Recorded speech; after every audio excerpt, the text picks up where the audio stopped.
All I know is while I'm doing this, I can be chewing.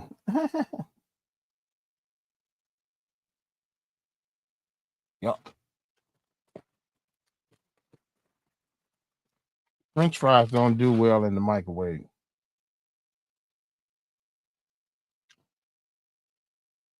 That's one thing I'm noticing.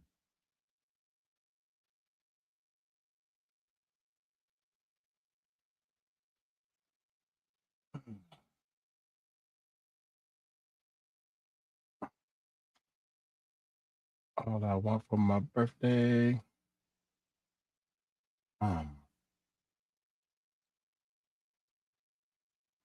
These computers are not all that smart.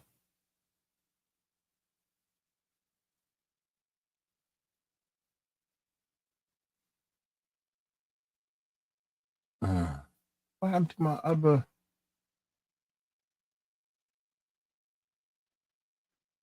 God dog it.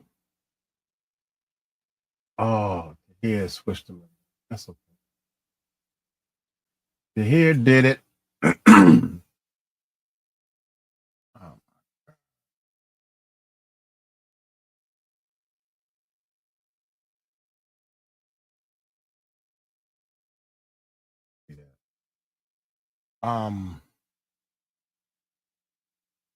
First of all, let's need to go over here.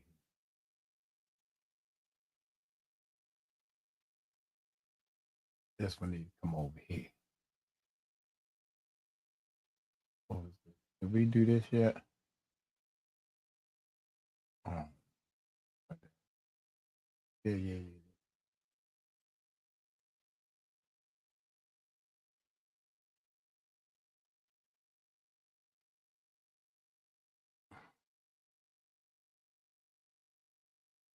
There we go. Piece of food. No eating on camera. Amy, hello. Amy is first. I saw you over there at the Black Owl. Yep, I seen you. I seen you over there. I'm eating. There you go. Some people don't like when I eat or snack while I'm doing the reactions. I say, okay, thank you, and keep on eating.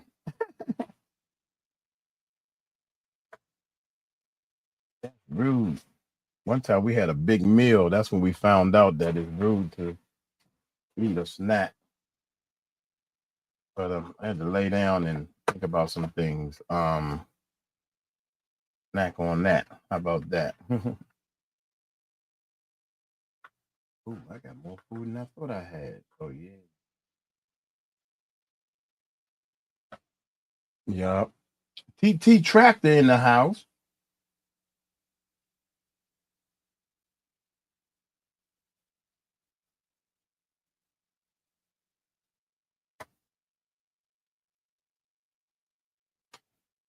And what's going on?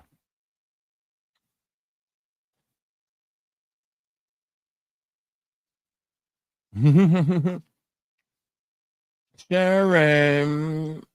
Evening, everyone. Hey, and one of the things I like dipping sauce. I like to dip my food in sauces and stuff. I don't know why. Especially chicken. I like to dip. So when I go get food, I like extra dippings. If I can dip, I don't know why. I'm a dipper. I like to dip. I need my glasses. Check this out, Patriot Girl. I don't know if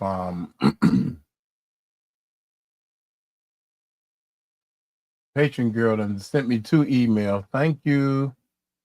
Okay, I sent her a message. So yeah, Lauren. That's her name, Lauren. Shout out to Lauren. Shout out to Lauren.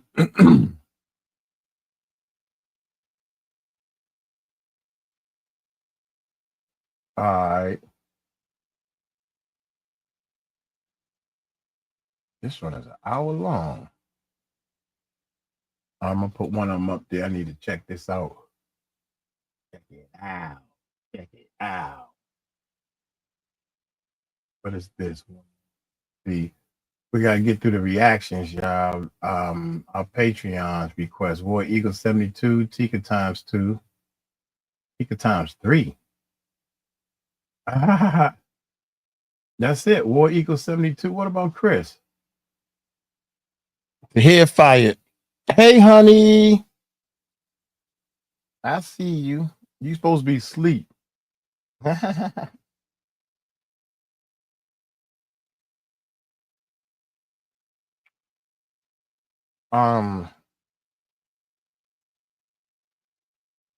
Like Lauren Hill. Yeah, there we go, Lauren. You supposed to be asleep, girl. Hooligan. YT. How was the show last night, Mike? Tyron, we got another show tonight. Oh my God. We got another show tonight. And I thought I didn't want to go last night. Well, at least this one kind of close to me. Didn't want to go to the show last night, so you know tonight is like, I don't know, man. I might make an excuse.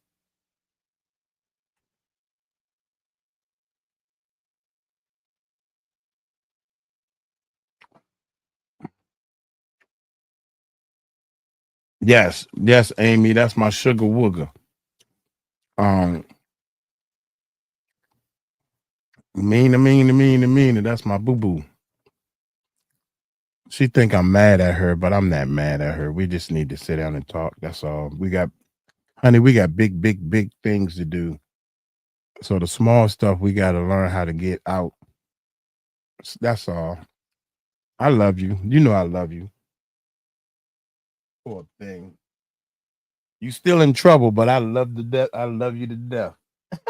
You're not in trouble. You just need to understand some things. That's all. Bigger fish to fry. How about that? Is that good, Amy? Because I know Amy probably. That's sweet. Yeah. Love you. Hit them thumbs up, baby. Hit the thumbs up on this chat. That's my boo-boo. That's my boo-boo right there. I told you.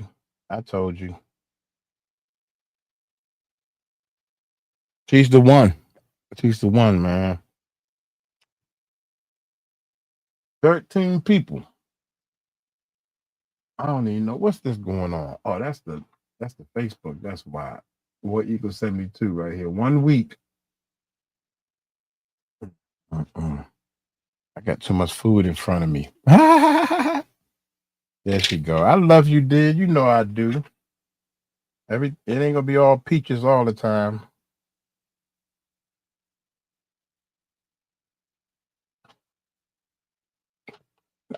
And it wasn't that bad. It's not that bad, dude. It's just that I'm going through a lot. I didn't get notification. Yeah, YouTube be tripping on the notification.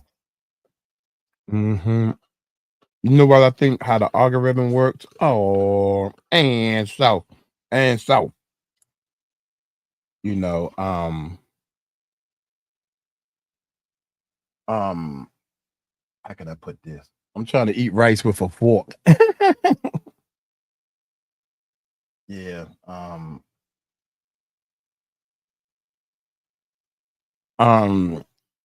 Amy, she's shy, y'all. She's real shy. She's shy around you all.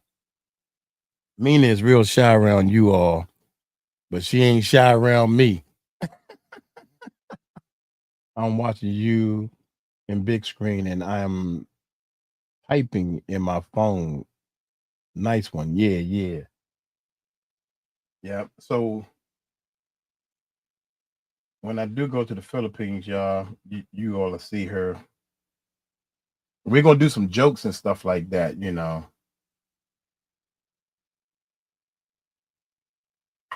have fun.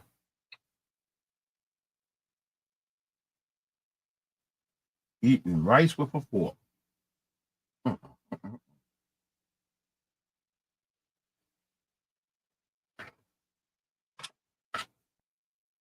Poor thing. Y'all help this man.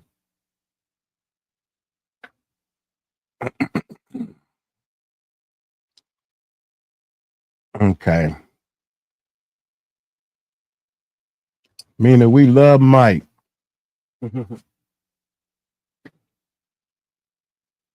Check this out, y'all. Check this out while I'm eating, right?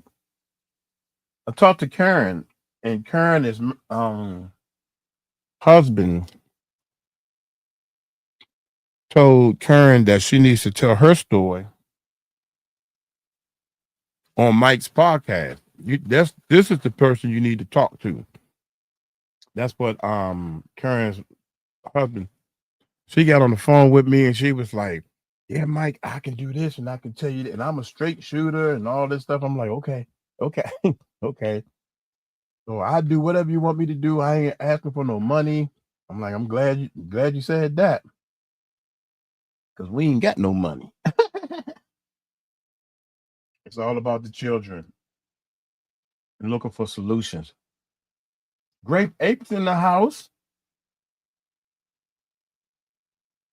Where's she at? She behind that preposition. Mm-hmm.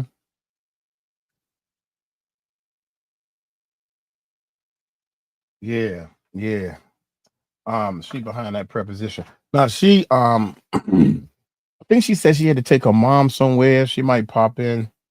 In fact, let me send her the I'll send her the link right now and see.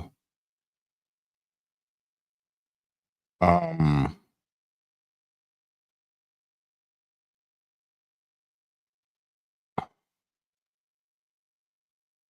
I sent her the link. If she can pop in, maybe she'll pop in or something. No notification. To here said the same thing. No notification. What, you just check? Do y'all just check or y'all just So if they don't send a notification, how do you know?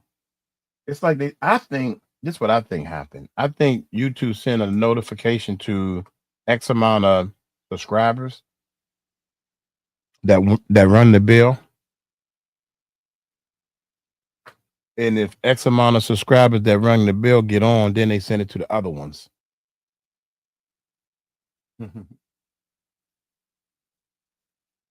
That's what I think. I could be wrong, but it sure seems that way.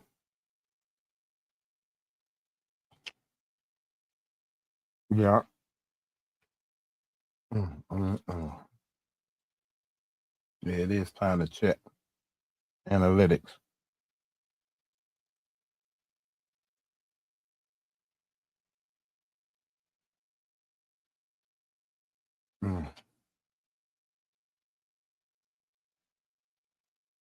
Hooligan.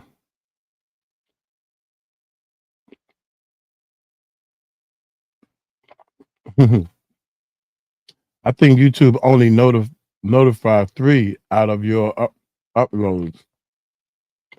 Yeah, I think Tahir said something like that. You only get 3 notifications per day from one channel or something. Helen H. Helen J. H. I said for the high. What's up, Helen? How you doing? How you doing? How you doing?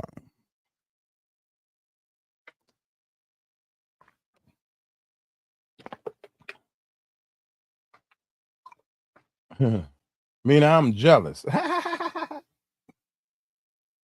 Yeah.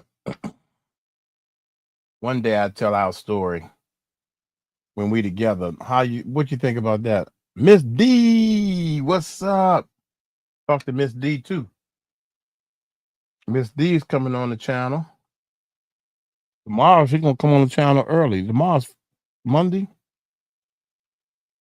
Dude,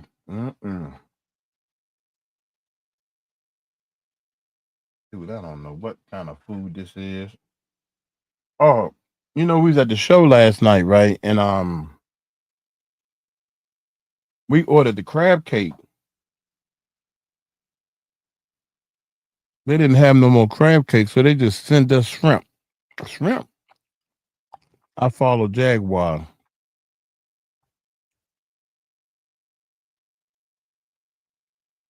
Yes, please do. Yeah, we got a strange story. Y'all gonna be mad at me. Don't be too mad at me, y'all. I'm sorry. I'm sorry, Mina. I'm sorry. She said, that's okay, no problem. We together now. So yeah, y'all may not hear my story. Y'all gonna unsubscribe. Now I'm just playing. It ain't that bad. It ain't that bad. Um, yeah, yeah, we got history, baby. We got history. And I know one thing. I thank you. I thank you, dear.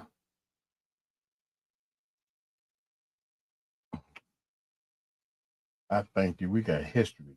I like history with a person. We getting old though. I know that much. She said, "You, you still think you young?" All right, y'all. Let's get with it. No eating on camera.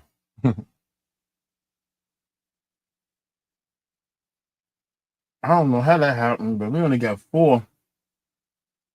Then we can get back to what we supposed to be doing, which is helping people. Help.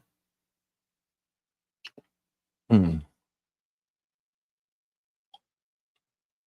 Voice to text message me up because I'm so country. Country girl. You young, Mike. Shut up. Yeah, I'm young. I'm old young. A young old head. Y'all ready?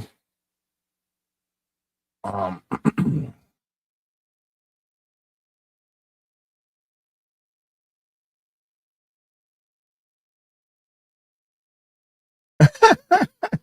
Mina said, she Filipino. She said, Amy, don't make jealous to me because before Mike loving me, he was loving you first. Yep. Get reactions and everything. Yeah. So one more bite. Yeah, one more bite.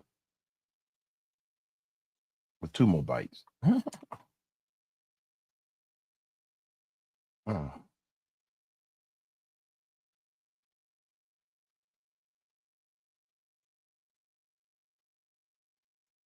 hmm. These are French fries. All these are French fries right here. French fries do not do good in the microwave. I knew that, but I'm hard headed.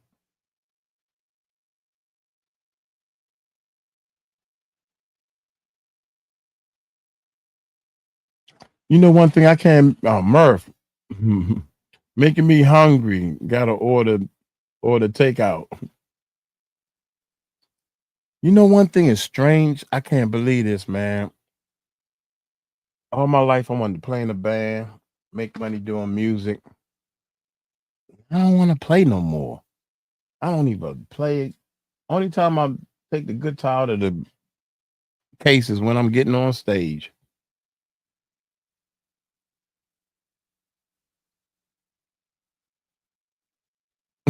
Sharon said, in my head, I'm still 18. Me too. Me too. I'm 21 though. I'm 21. I try to, because at 18 you can't get in some clubs. In my head, I'm still 21, but my body don't agree with me.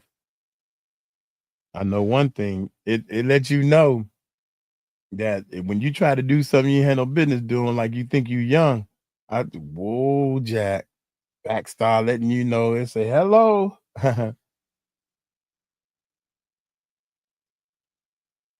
Man, planning bands and doing shows is my dream. Yeah, we got a show to do tonight.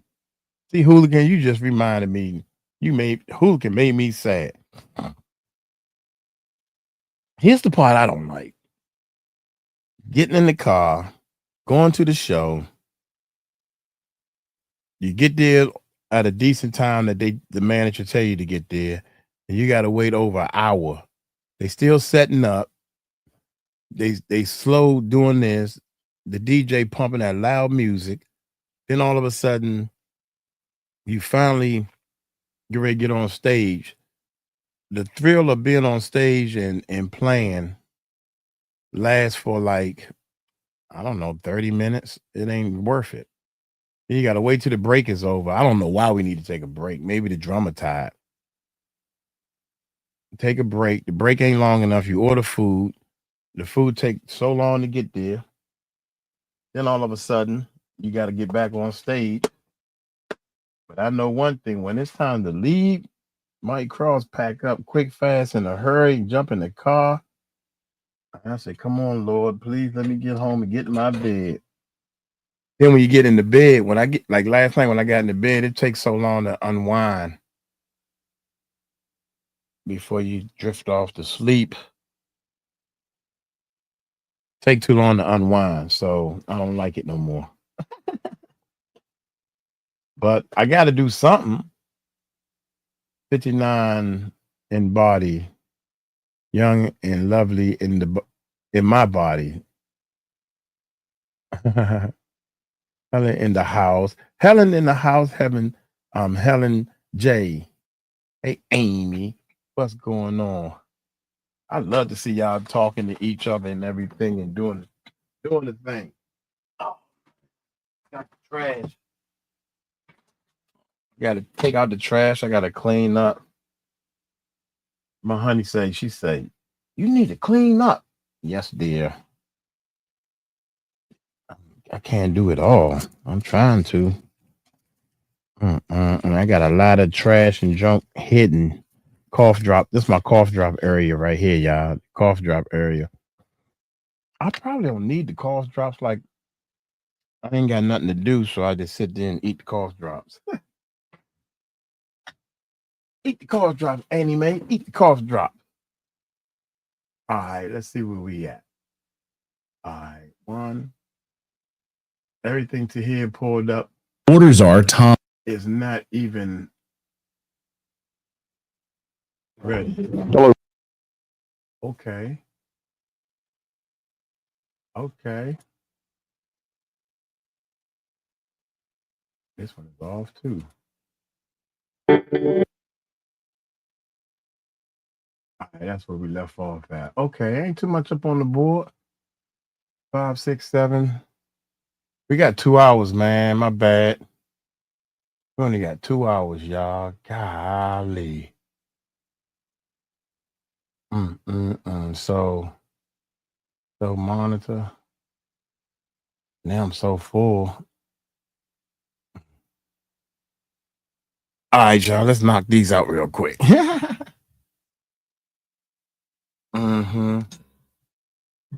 But shout out to Karen. Is that her name, Karen? Shoot.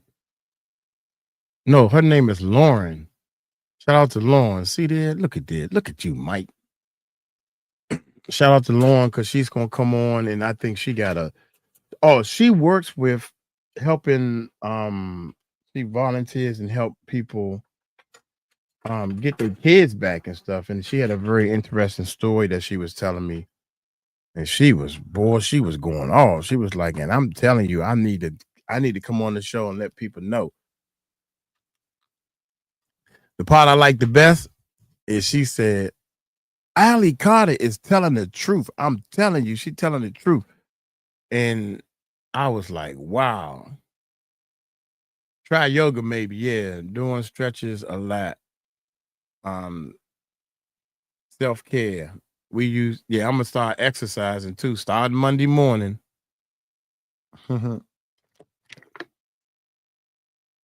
Miss D. My son just learned the next word to that song.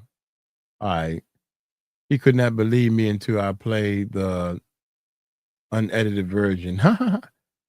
Yeah, Mike, you real love it. Thank you, Tract. Appreciate it. Helen J, you ready to come on? Here you go. Miss D, what's that? I don't know what that is. Anyway, let's get busy. 1 week, baby. Let's get busy, y'all. Here we go.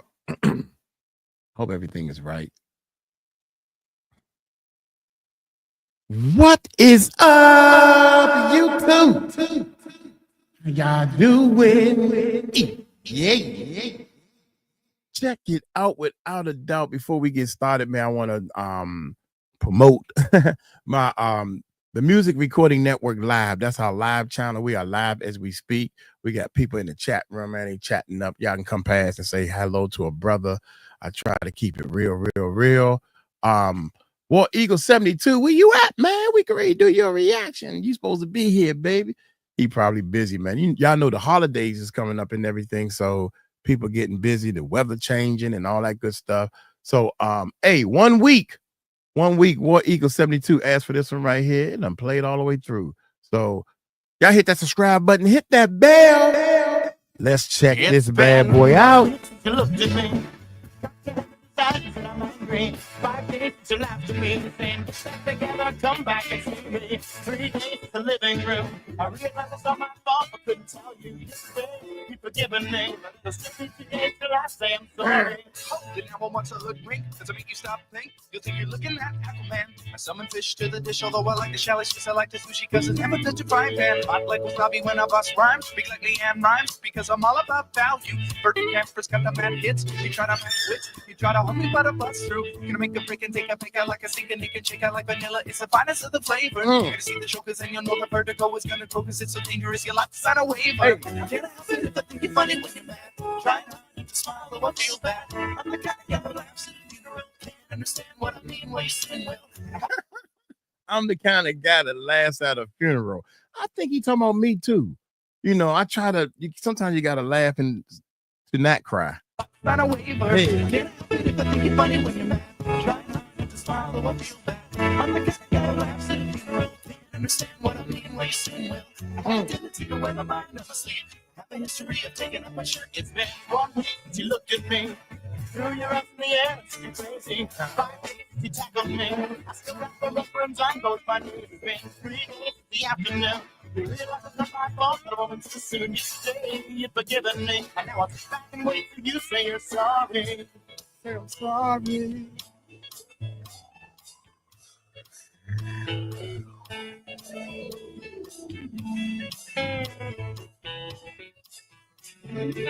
Come on, guitar. Let's go. China, the Chinese chicken. You have a drumstick and your brain stops sticking. Watching X-Files with no lights on. With all our mates on. I hope the smoky medicine. Well, Harrison Ford, I'm getting frantic. Like sing a pen trick. Like stickers guaranteed to satisfy. Like Kurosawa, I make mad films. Yeah, I don't make films. But if I did, they'd have a samurai. Gonna get a set of better clubs and find the kind with tiny enough so my irons are always flying off the back swing. And get into my Sailor Moon, cause the cartoonist got the boom anime babes that make me think the wrong thing. Or can I help it if I think you're funny when you're mad? Try not to smile, but what feel bad. I'm the kind of guy who laughs at a funeral. Can't understand what I mean when you sing well. I have a tendency to wear my mind on my sleeve. I have a history of losing my shirt. It's been 1 week since you looked at me. Dropped your up the side. Sorry. 5 days to laugh at you and say you just did what I thought you were gonna do. 3 days in the living room. We realize both the blame, but what the you yesterday. You just smiled at me until the 3 days till we said we're sorry. Still be 2 days till we say we're sorry. Still be 2 days until we say we're sorry.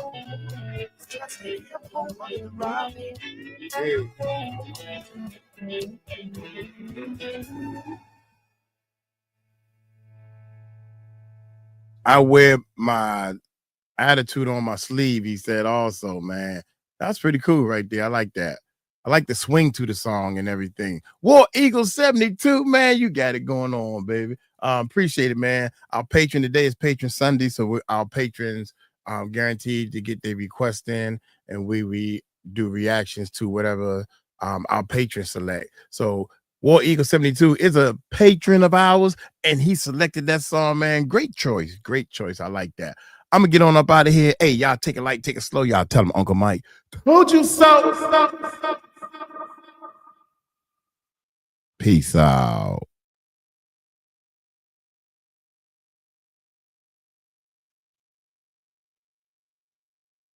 And that's how we do it.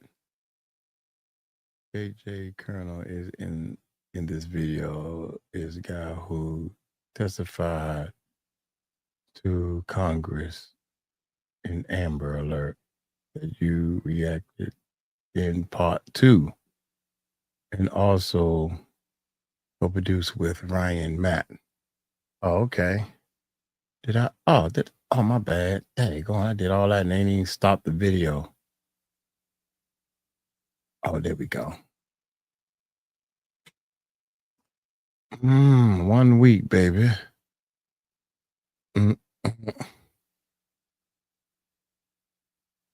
Anybody know how to play the bass guitar? They can take my place in the back. All right. Oh, okay.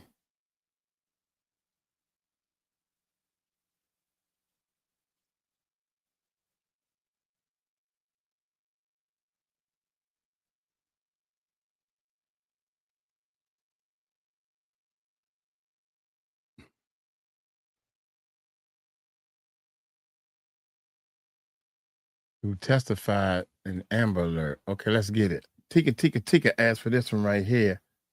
Appreciate it. What is up, YouTube? How y'all doing? CC Carol. They don't, they telling me one thing and the title is something different, but is in the video. This is the guy who testified in the Congress in Amber Alert that you reacted to in part 2. I'm supposed to read that part to y'all. And also co-produced with Ryan Matt.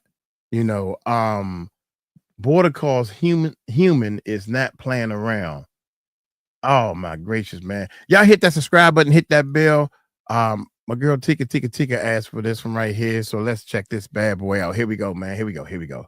Homan and thousands. Well, President Donald Trump has his border czar, Tom Homan, and thousands of illegal immigrants as a result are heading for the United States right now, trying to get into the United States before Donald Trump becomes officially president on January 20th. Overnight, Mexico has intercepted a big rig hauling hundreds of migrants there, 250 illegal migrants trying to make it into the United States. So what's going to happen under Tom Homan? Well, someone who worked with him very closely knows all about what Tom Homan did as a director of ICE is J.J. Carroll, former 24-year veteran of the Customs and Border Protection and supervisor with the Customs and Border Protection, who has spoken very highly of Tom over the years. And I wanted to have J.J. on to kind of tell us what we're going to see here. J.J., great to see you again. I know over the years, as we've spoken, I'm waiting continually to see a change. Praised Tom. So I'm sure when you saw that he was selected as the border czar, you probably jumped out of your seat and ran laps around your house, I bet.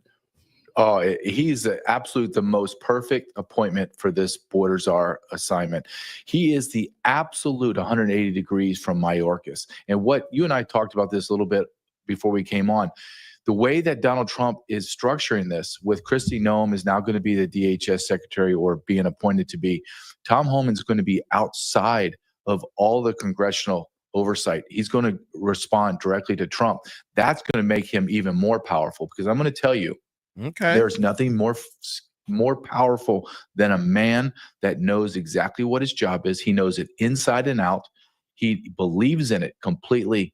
And then he has this burning desire to be successful. That is a magical combination when you hire anyone. Doesn't matter what business you're in. This man is going to eradicate the illegal alien population from America. I will even say this: by the time this starts, right now, as he's being put into the border czar, millions of illegal aliens are just going to self-deport just because they don't want to deal with him. I believe that. He sets the tone. So they know what's coming. And then, of course, we saw, and it seems like they're being arrested at the border, Mexico intercepting this big rig, hauling these people. And you've got a few more months. You've got 70 days or so until Trump gets in there. So do you think you're going to see maybe people trying to leave the United States because they know what's coming, and then a flood of people trying to get into the United States because they know what's coming? I really think that's what's going to happen. I think you're going to get hundreds of thousands of people going to bum rush America because the NGOs and everyone that's speaking to these people are just lying. And I know what they're telling them. If you can get in, you'll be able to stay. We'll help you with lawyers. You'll stay. They'll never be able to find you. By the time they find you, blah, blah, blah, you're there forever. And then you have people that are here are going, oh God, let's go ahead and get out now before my family is arrested, before we're put in detention camps. Let's make this decision to leave now, because it's going to be inhospitable. We are in foreign land and we are not welcome. Biden welcomed them in. Now, here's the really dirty secret to all this, is Biden and Mayorkas brought everyone in under the lie of amnesty and parole. They can't see asylum officers in time. Asylum, not amnesty, under asylum and parole. But they can't see the judge in time, and their parole status times out, so they all become illegal aliens. So you have millions upon millions, tens of millions of people that have been lied to and brought under the lie that you're here legally. No, in fact, they're all illegal aliens. All of them are. So Biden and Mayorkas have put these group of people in a very, very bad situation. They can't work. They don't have work authorization documents. Donald Trump for sure is going to start mandatory e-verify. He's going to turn the law enforcement apparatus against them being the illegal aliens, and they're going to eradicate them. It's going to, look, you're going to have a large swath that are going to leave by themselves, but you have millions of terrorists, gang members, soldiers, etc., that are here for a purpose. Now that is where the rubber's going to meet the road, and we're going to see violence. We saw Latinos voting for Trump in record numbers this time, because they are the Latinos in America who are here legally have openly said what's terrorizing their neighborhoods are the illegal Latinos in their neighborhood. It's not like all Latinos love every Latino. If there's a criminal Latino in a Latino neighborhood and they're terrorizing their families and destroying their neighborhoods, they want them out of there. Yes. Just the same that I would, if a white guy was terrorizing, a neighborhood, I wouldn't care just because he's white. Oh, he's a criminal, but he's white. I just love him because he's white. It's ridiculous. I mean, this is what CNN believes, and they're absolutely foolish. So what's going to happen? How exactly is Holman going to mechanically go through and do this? I mean, I know you don't have his playbook, but you certainly know exactly how the mechanisms work with ICE and Customs and Border Protection. Like, what exactly, how are we going to start to see? Let's take like Aurora, Colorado, for instance, where these Venezuelan gangs are. Like, how is Holman going to marshal ICE officers to start to round up these individuals? What would that look like? Well, the great thing about everything that we are expecting and want, we don't have to create out of whole cloth. It's already been done. Tom Homan was the acting ICE director under Trump. I witnessed what he did. He turned them loose, and they went into the cities and began to eradicate the cities of criminal illegal aliens. And that's what he's already started to say. I'm going to prioritize and go after the criminals. Now, if I run into a collateral, meaning I hit a load house or I go after a criminal alien and there's 20 people there that are illegal, they're being arrested too, all of them. So what he will do is what he just said last night, I think it was last night, he said if places like New York City don't cooperate, sanctuary cities like Aurora will not cooperate, I'm going to flood that area with ICE agents. And when you do that, then you're going to go and you're going to take down the violent gangs.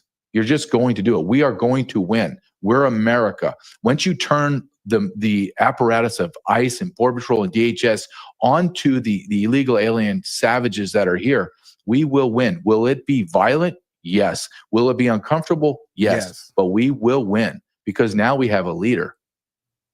So these sanctuary cities, help me understand the mechanics of that. So I saw overnight illegals are heading to New York City because I get, labeled a sanctuary city. Does that matter at all? I mean, are they just misinformed? So they're going to try to seek sanctuary in a place like Aurora or other places that are sanctuary spots, but it doesn't matter to the Trump administration. Like federal law, Trump will supersede that, right? It will, but this is where the problem is. Sanctuary cities in two ways. Let's take California and New York, for example, two of the biggest population of illegal aliens. You need your police officers and sheriffs in those states to help. I mean, they're going to come in contact every single day with illegal alien criminals, illegal aliens.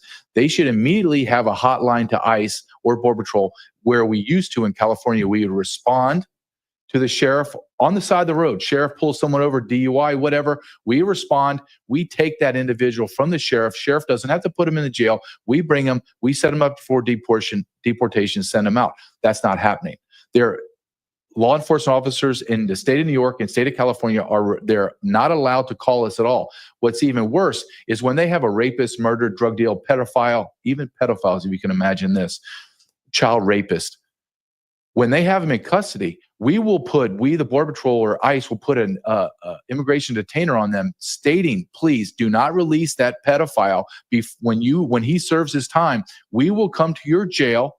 We will change out handcuffs, hook him up, and then we'll take him and set him up for deportation. He's out of your hair. So you don't turn him loose into our society. Sounds good. California, New York, sanctuary cities like that say, no.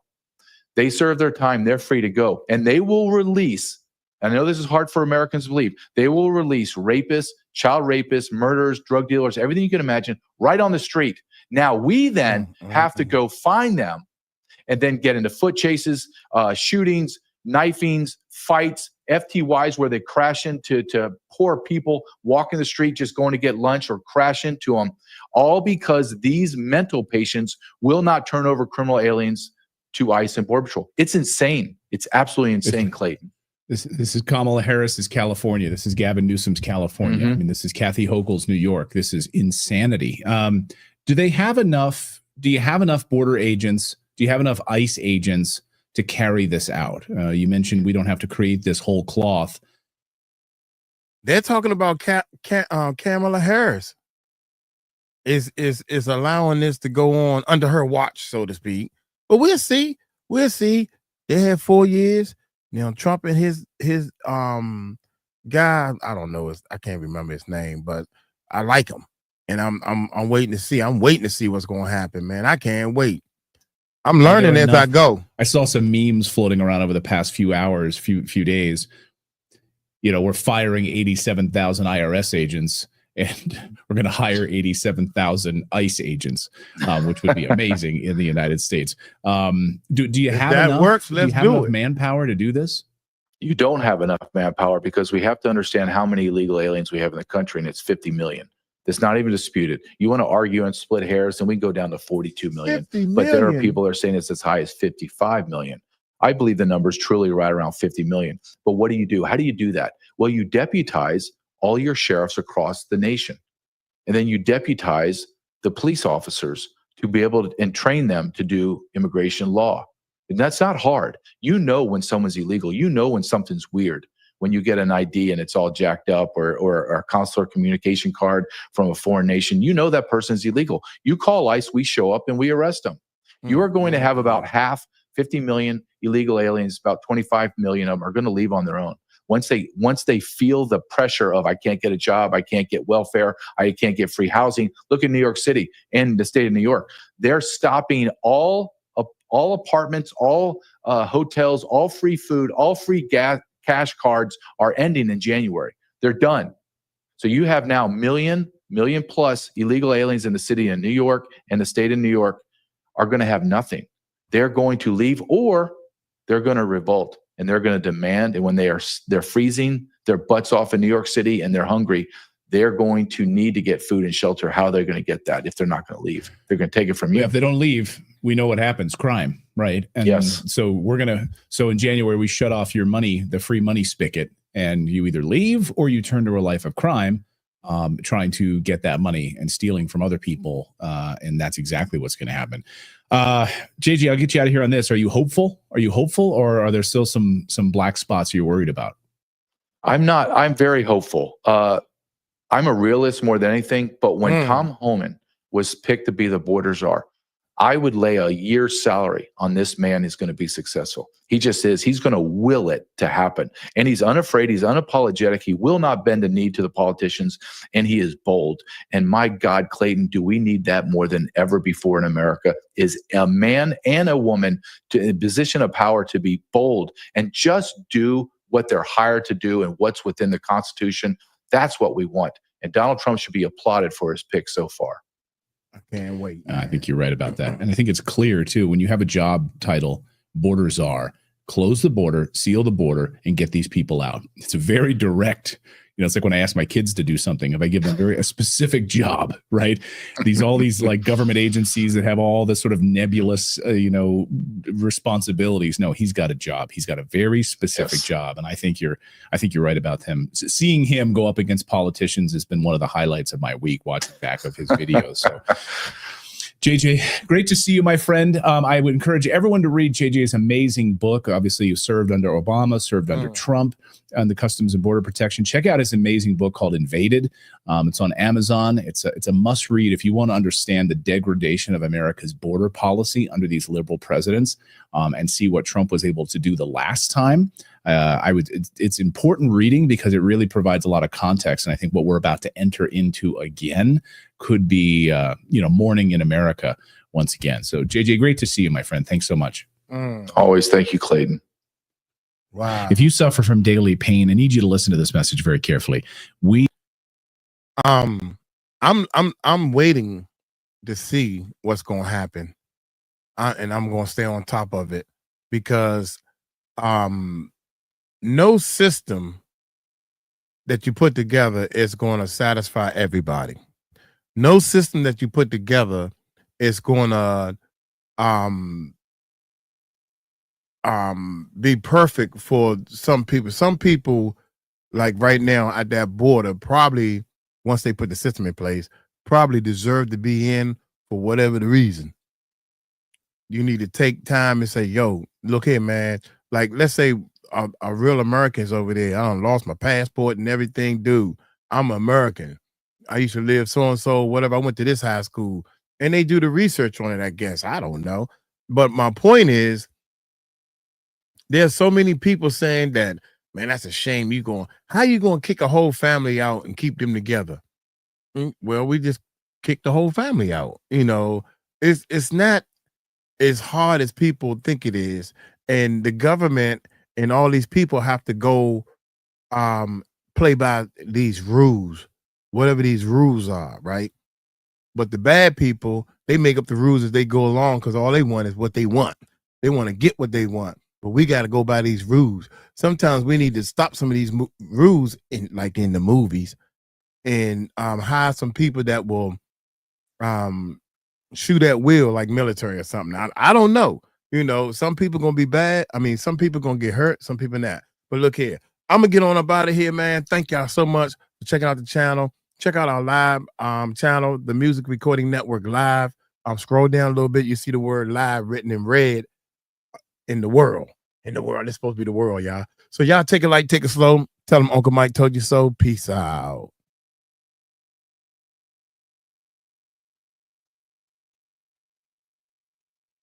Did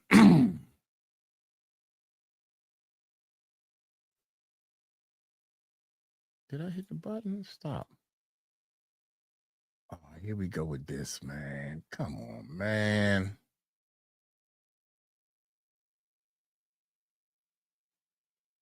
This thing act like it don't want to stop sometimes, man. Live to hear made a mistake. My second request is this. Okay, let's see. Since this thing act like it don't want to. Oh, this your second request? Okay. We'll take that one off. I'm assuming.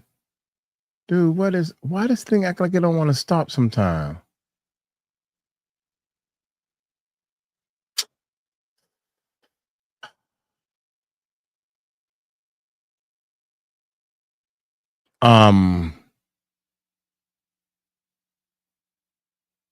This is 11 minutes. Let's wait, see if this you live.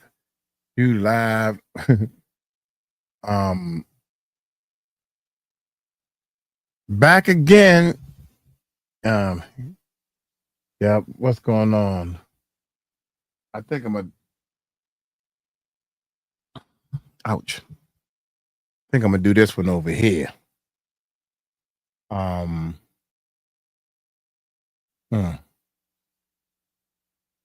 Shoot. History. Now, why my history is different? Oh no, it's not different. I don't know why this thing act like it don't want to stop when I hit stop. I hit pause. It hit stop. It hit resume. And hit stop. I'm gonna hit stop so many times. All right, we're gonna keep it going, man, because we got things to do. United States election.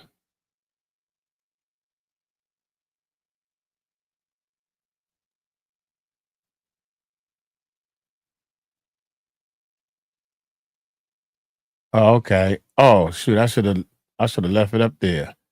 Now this thing went all the way big. Let's do this. Present screen.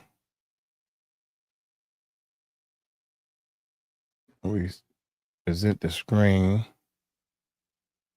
What you done did, cousin? Okay, yeah. Nah, homie. All right. We're gonna have to do this one right here. All right. What's up, YouTube? We are actually on our live channel. Wait a minute. Yeah. What's up, YouTube? We are actually on our live channel. I don't know what's going. Oh, never mind. Never mind, y'all. Wait a minute. It just stopped.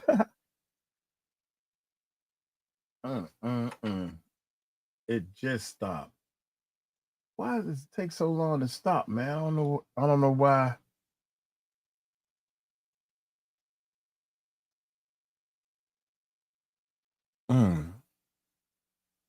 I don't want to restart the computer. Wait a minute, y'all. Oh boy, we be having some technical difficulty. We got this music thing up.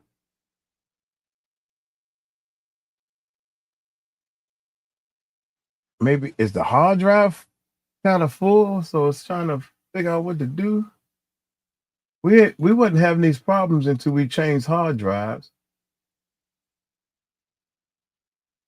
No, it's only 2 terabytes available. All right, let's see this. Our channel.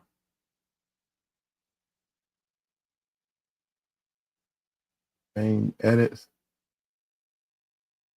Reactions. Dude, there's a lot already done, so I'm gonna take this. See, this all this stuff. Move the trash. It's all the stuff people don't see. To run a YouTube channel. Empty.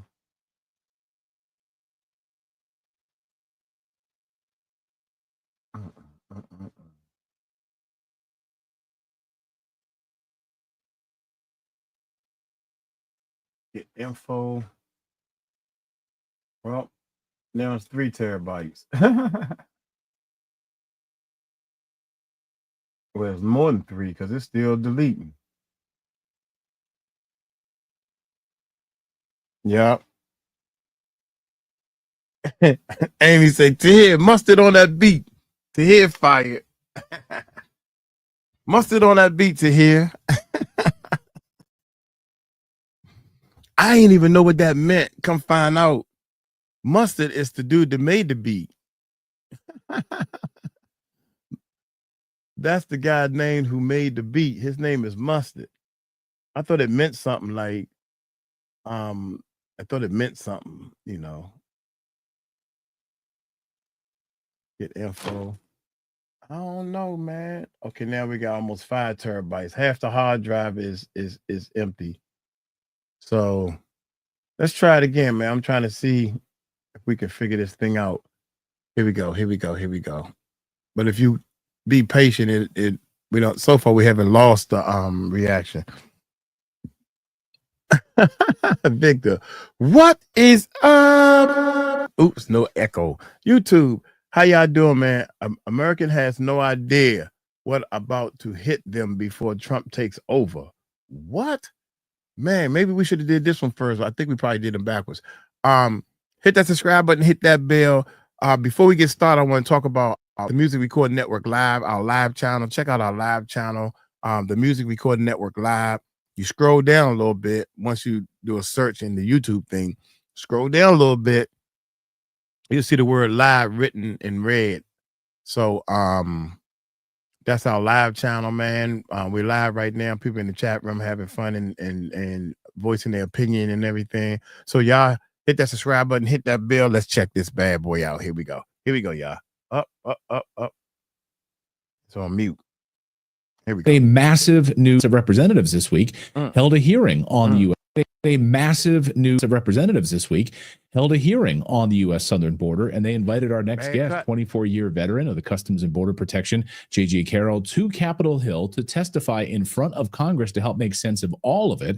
And J.J. joins us now. J.J., I'm sure this hearing went amazing. I'm sure you educated all of the House of Representatives about this, and I'm sure right now they're about to seal our southern border. Am I right?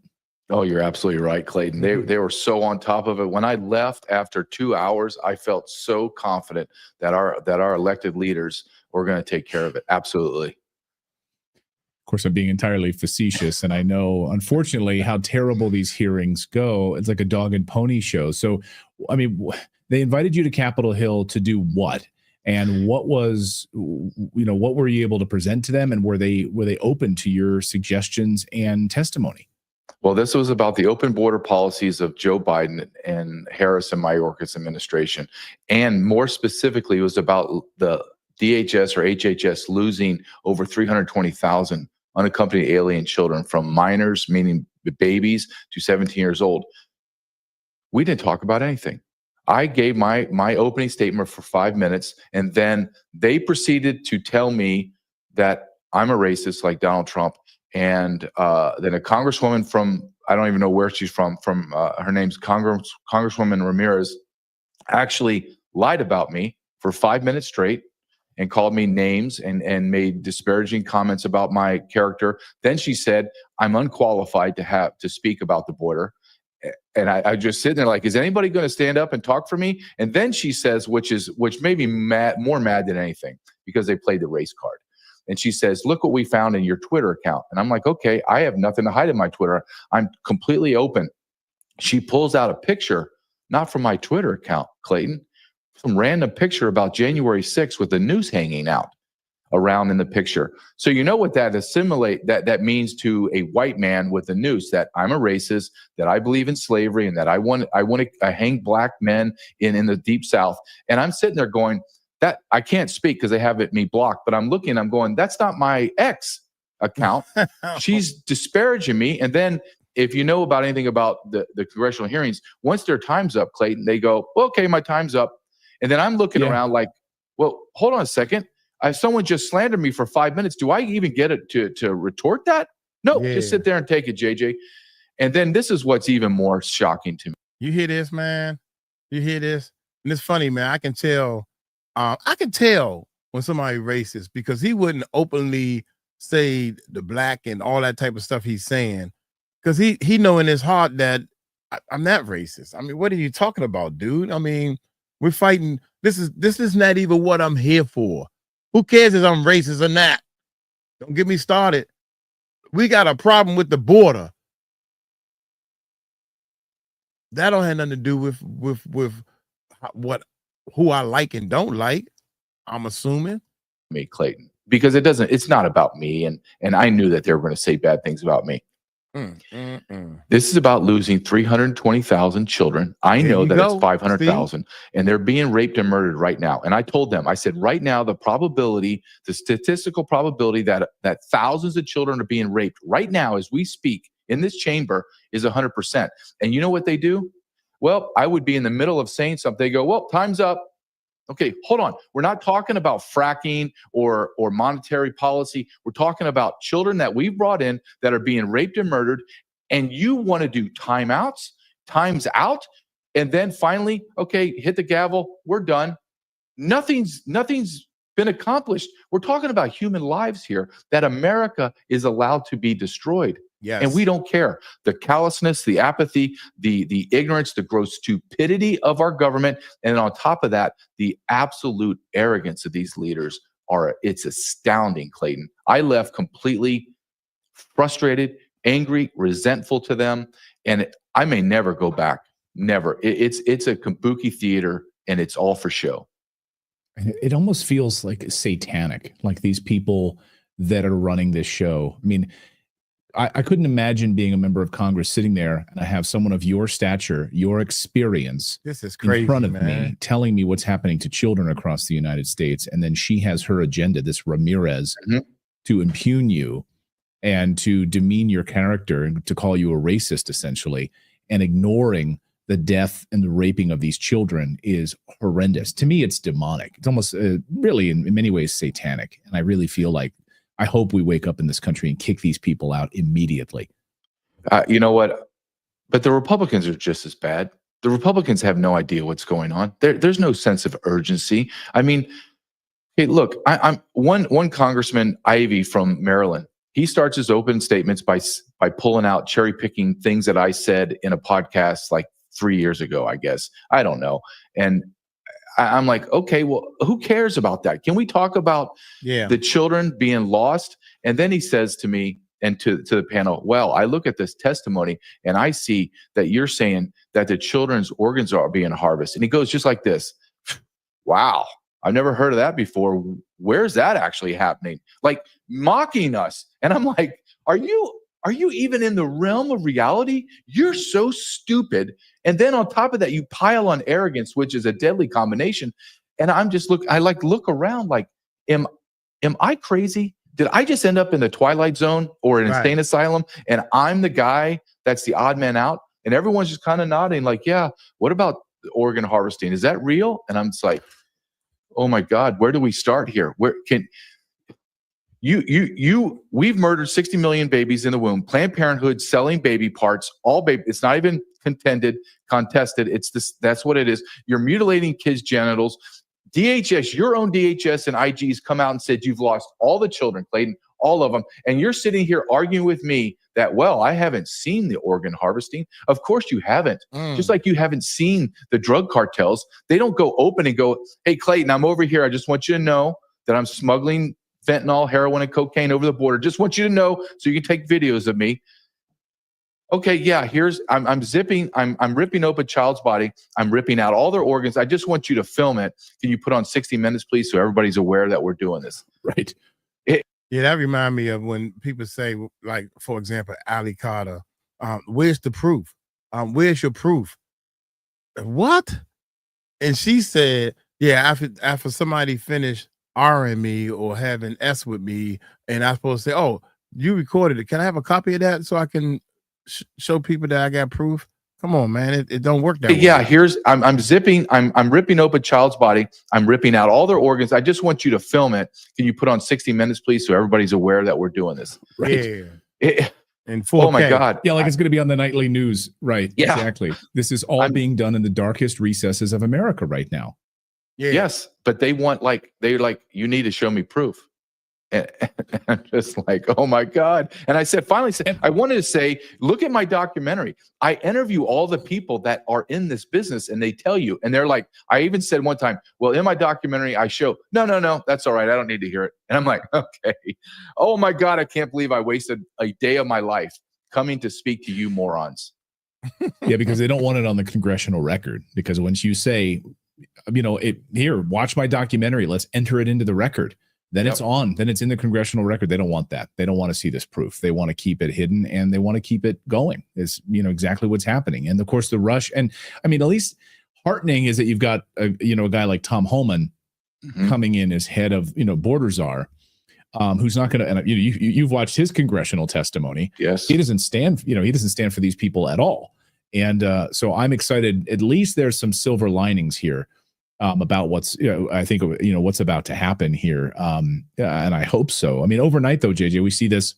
To get them into court and get them processed as quick as they can. So there's millions upon millions that Donald Trump is going to have to figure a way to get them out. But there is there is a silver lining, and that is Tom Homan and President Trump. But their task is so overwhelming because they are going to be fighting the government. Our government is corrupt to the core. Just because Donald Trump won and has great picks, and I applaud him. I'm telling you that the layers of corruption are so deep, so entrenched, that it's going to take just an incredible amount of effort to get us back to normal. Right. When you have this massive cover-up operation of child sex trafficking, child organ harvesting, all of these things, the corruption runs incredibly deep. So I hope he's able to peel these onions back. But I'm so disheartened to hear about your testimony. You think, oh, we're going to be able to shine a light on this in front of Congress, the House of Representatives of the United States government. I'm going to Capitol Hill, this shining beacon of light. And it ends up being this kabuki theater. It's so disheartening. Well, you know what, Clayton? What makes it even worse is when you sit there and the people are elevated, physically elevated above you on a dais, right? So they're talking down at you, and they're so grossly incompetent, and they are so stupid. And I'm not trying to be mean. I'm just pointing out a fact. They're stupid. I'm listening to them speak. Some of them can't even speak in correct grammar. They have no idea. They stumble upon themselves. They have no idea what they're even talking about. And all of a sudden we end up in January 6th and racism. And I'm like, hold on a second. Children are being raped right now. Can I repeat that one more time? Children are being raped under the color of our flag, and we are doing nothing. Nothing. And they're like, no, adjourned. Time's up. And I'm just like, oh my God, if I ever allow myself to be in this position again, I'm going to punish myself because it's all my fault. Yeah, they've got to go to a lunch with lobbyists, so they got to get out of there as quickly as they can. JJ Carroll, well, thank you for keeping up the good fight despite these morons in Washington. Keep doing what you're doing, man. I think we're breaking through. At least I hope we are, and in some small way. JJ, great to see you. Thanks so much. Thank you, Clayton, as always. If you suffer from daily pain, one of the things, well, two things that he said. One was because of Donald Trump's in office, that don't mean that Donald Trump and the other guy that's going to be doing the border patrol can just go in there and go in rip mode. You got other branches of the government that supersedes and got to, slow down paperwork or whatever the case may be, and eject basically. Yeah, eject basically. I don't know all that government talk. But what I do know is we need to save the children. And some of the stuff that I've been hearing about, allegedly, you got to say allegedly, right? Some of the stuff that I've been allegedly hearing, when it comes down to these people getting in, the paperwork needs to be a little stronger. When people investigate it, and some of these whistleblowers have left because they have dignity, and now they sitting in Congress fighting, trying to tell them that they need to tighten up. Come on now. Let one of us try to get somebody in here that we truly love, and we got to jump through all these hoops. Oh my God.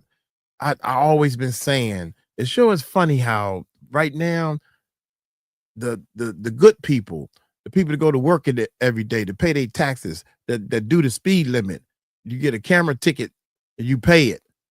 Them people are going by the book, doing everything right. And the bad people, God dang, I can't even believe the little boy got off again, and this person got off.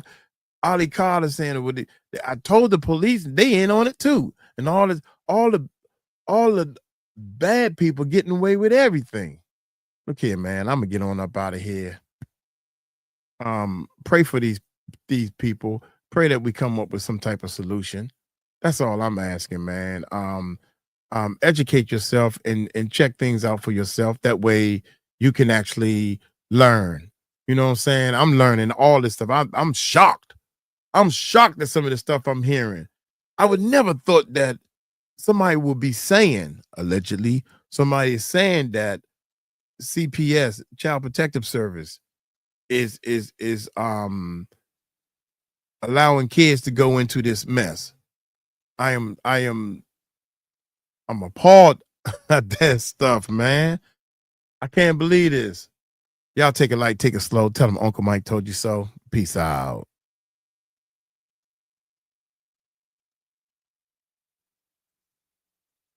Oh my goodness. Look at this.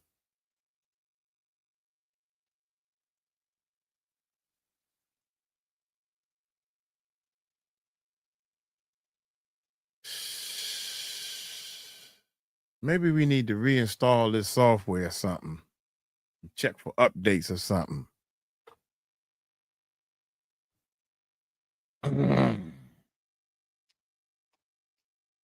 Save the children. Oh, I'm trying to move this mic. Anyone from Philly area?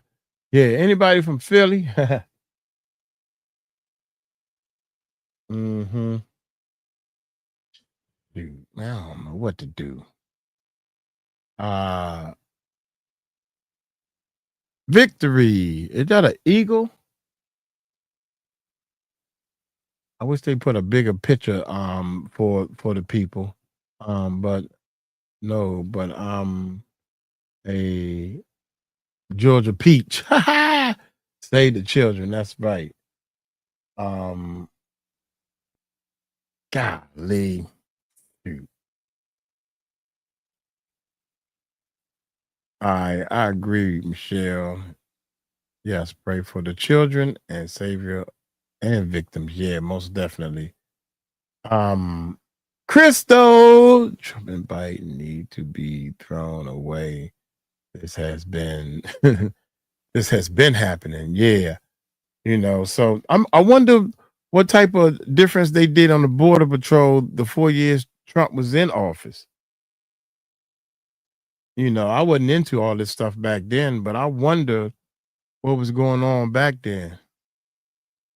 All right, we're gonna quit at 7. I think I gotta be there at 8, or we plan at 8. This thing is killing me. All right, what's next?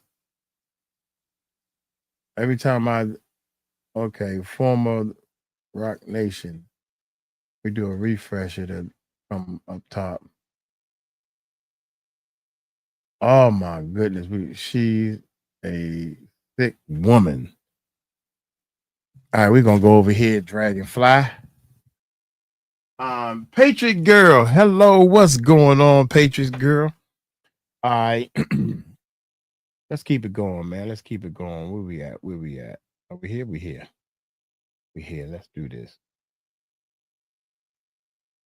A massive news of representatives this week. Oops, I hit the history.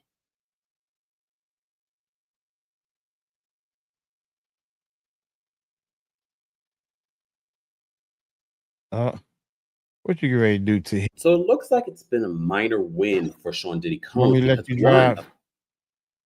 Hold up. I don't know what's going on with that. This is the one I was going to get. And I was. You want me to let you drive, sir?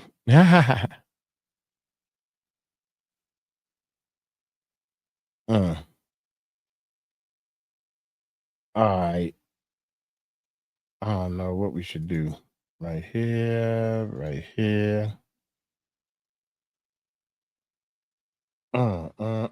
Add. Yeah, like that. All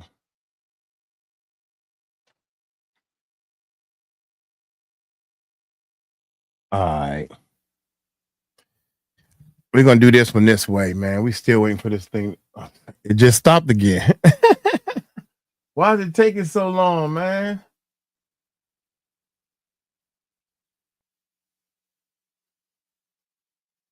I don't know what to do. Should I go with this? Every time I go over here, then it stops.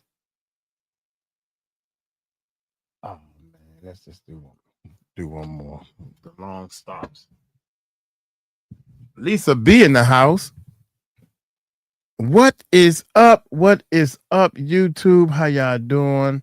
Check this out, man. I'm having some technical difficulties, but hit that subscribe button, hit that bell. Former Rock Nation artist.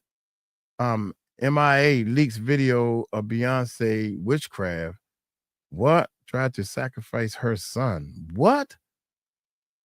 Oh my goodness. Oh my goodness. Y'all hit that subscribe button, hit that bell. Let's check this bad boy out, man. Don't forget we live, man. Check out our live channel, man. The Music Recording Network Live. Now that's a separate channel. Scroll down a little bit and you'll see the word live written in red in the middle of the world. That's our live channel. Hit that subscribe button, hit that bell over there. So you know when we go live, or you can go look in our description. You'll see a link to our live channel, man. We got as we speak, we are live and we got people in there chatting it up, making friends and voicing their opinions and everything. So without any further ado, let's check this bad boy out. And I was the new, and I was like making something interesting happen that wasn't happening before. Even when I met Jay-Z and I signed to Rock Nation, the first thing he told me to do is get plastic surgery. I'm not insecure because I would have got plastic surgery. So their argument of Maya's insecure, that's why she needs to fucking massage her ego, fails. Because if I was insecure, I would have done that 100 times over. Why she need plastic surgery? I don't understand that part. I don't understand that part. Even when I met Jay-Z and I signed to Rock Nation. Y'all, this is about to blow your mind because MIA just dropped a bombshell that nobody saw coming. She's accusing Beyonce of being involved in some seriously dark witchcraft. And we're talking about sacrifices. The former Rock Nation artist went all the way there, claiming that Beyonce tried to sacrifice her own son as a part of a twisted ritual. Yeah, you heard me. What is really going on behind these closed doors of these Hollywood elites? Well, stay tuned because this drama is just getting started and we're about to spill all the tea. So in 2008, MIA was on top of the world. Her hit song, I fly like paper, get high like planes, catch me at the border, I could pieces in my name, was everywhere on the radio, in movies, Pineapple Express, I mean everywhere, and topping the charts. The song went 3 times platinum and MIA became a household name. She wasn't just any artist, she was the artist everybody was watching. Because I didn't have any money to make it. And so that was like, okay, I'm going to make some money. Yeah. Then I'm going to make this film. Yeah. And music was so easy. I was like, okay, I'll do it, you know. Yeah. But every day I wanted to quit, you know, because I was like, oh, I got to get back to this film. That's crazy. And they were like, no, but then you've just been like nominated for this. Yeah, they're calling it the album of the decade. Yeah. And for some reason, MIA had a very unique sound, blending genres, political activism, and a totally fresh vibe. That set her apart from the rest. She was on track to be a megastar in a league of her own, but here's where it got suspicious. Despite all her success, something strange happened with her. Her follow-up album, 𝗂𝗓, was also a hit, and she dropped several charting songs, but for some reason, she just disappeared from the mainstream music scene. Nobody could figure out what happened either. How could someone so talented and popular just fade away? As it turns out, MIA wasn't just another one-hit wonder. Her fall was a result of something much deeper and more sinister than anyone could have realized. You're not going to believe what she revealed recently. So fast forward to 2012 when MIA made some big moves that would change her life forever. She had just split with her fiance, Benjamin Brafman, who is no regular guy. He's the son of billionaire Edgar Bronfman, the former CEO of Warner Music Group. For those who don't know, Warner Music is one of the 3 major labels that basically control the entire music industry. So you can already tell that this family has some serious power in the game. So their argument of Maya's fucking insecure, that's why she needs to fucking massage her ego, fails because you turn around and ask those motherfuckers, what women do you know who hasn't had plastic surgery around you? All of them have. That's not all. Around the same time, MIA signed with Rock Nation, yes, Jay-Z's management company. She thought that this was a golden ticket to the next level of stardom. But what happened instead? MIA is now claiming that Jay-Z, along with the Bronfman family, orchestrated a plot to destroy her career and keep her from seeing her son. Y'all, and this situation is crazy. Well, MIA has been very vocal about the fact that her career went downhill after she signed with Rock Nation. She tweeted out some shocking claims recently saying that Rock Nation cut ties with her almost immediately after her brutal custody battle with Benjamin Brafman began. She says Jay-Z, knowing the situation, allegedly sided with the Bronfman family's power and influence, leaving MIA in the dust. To be able to say, this is all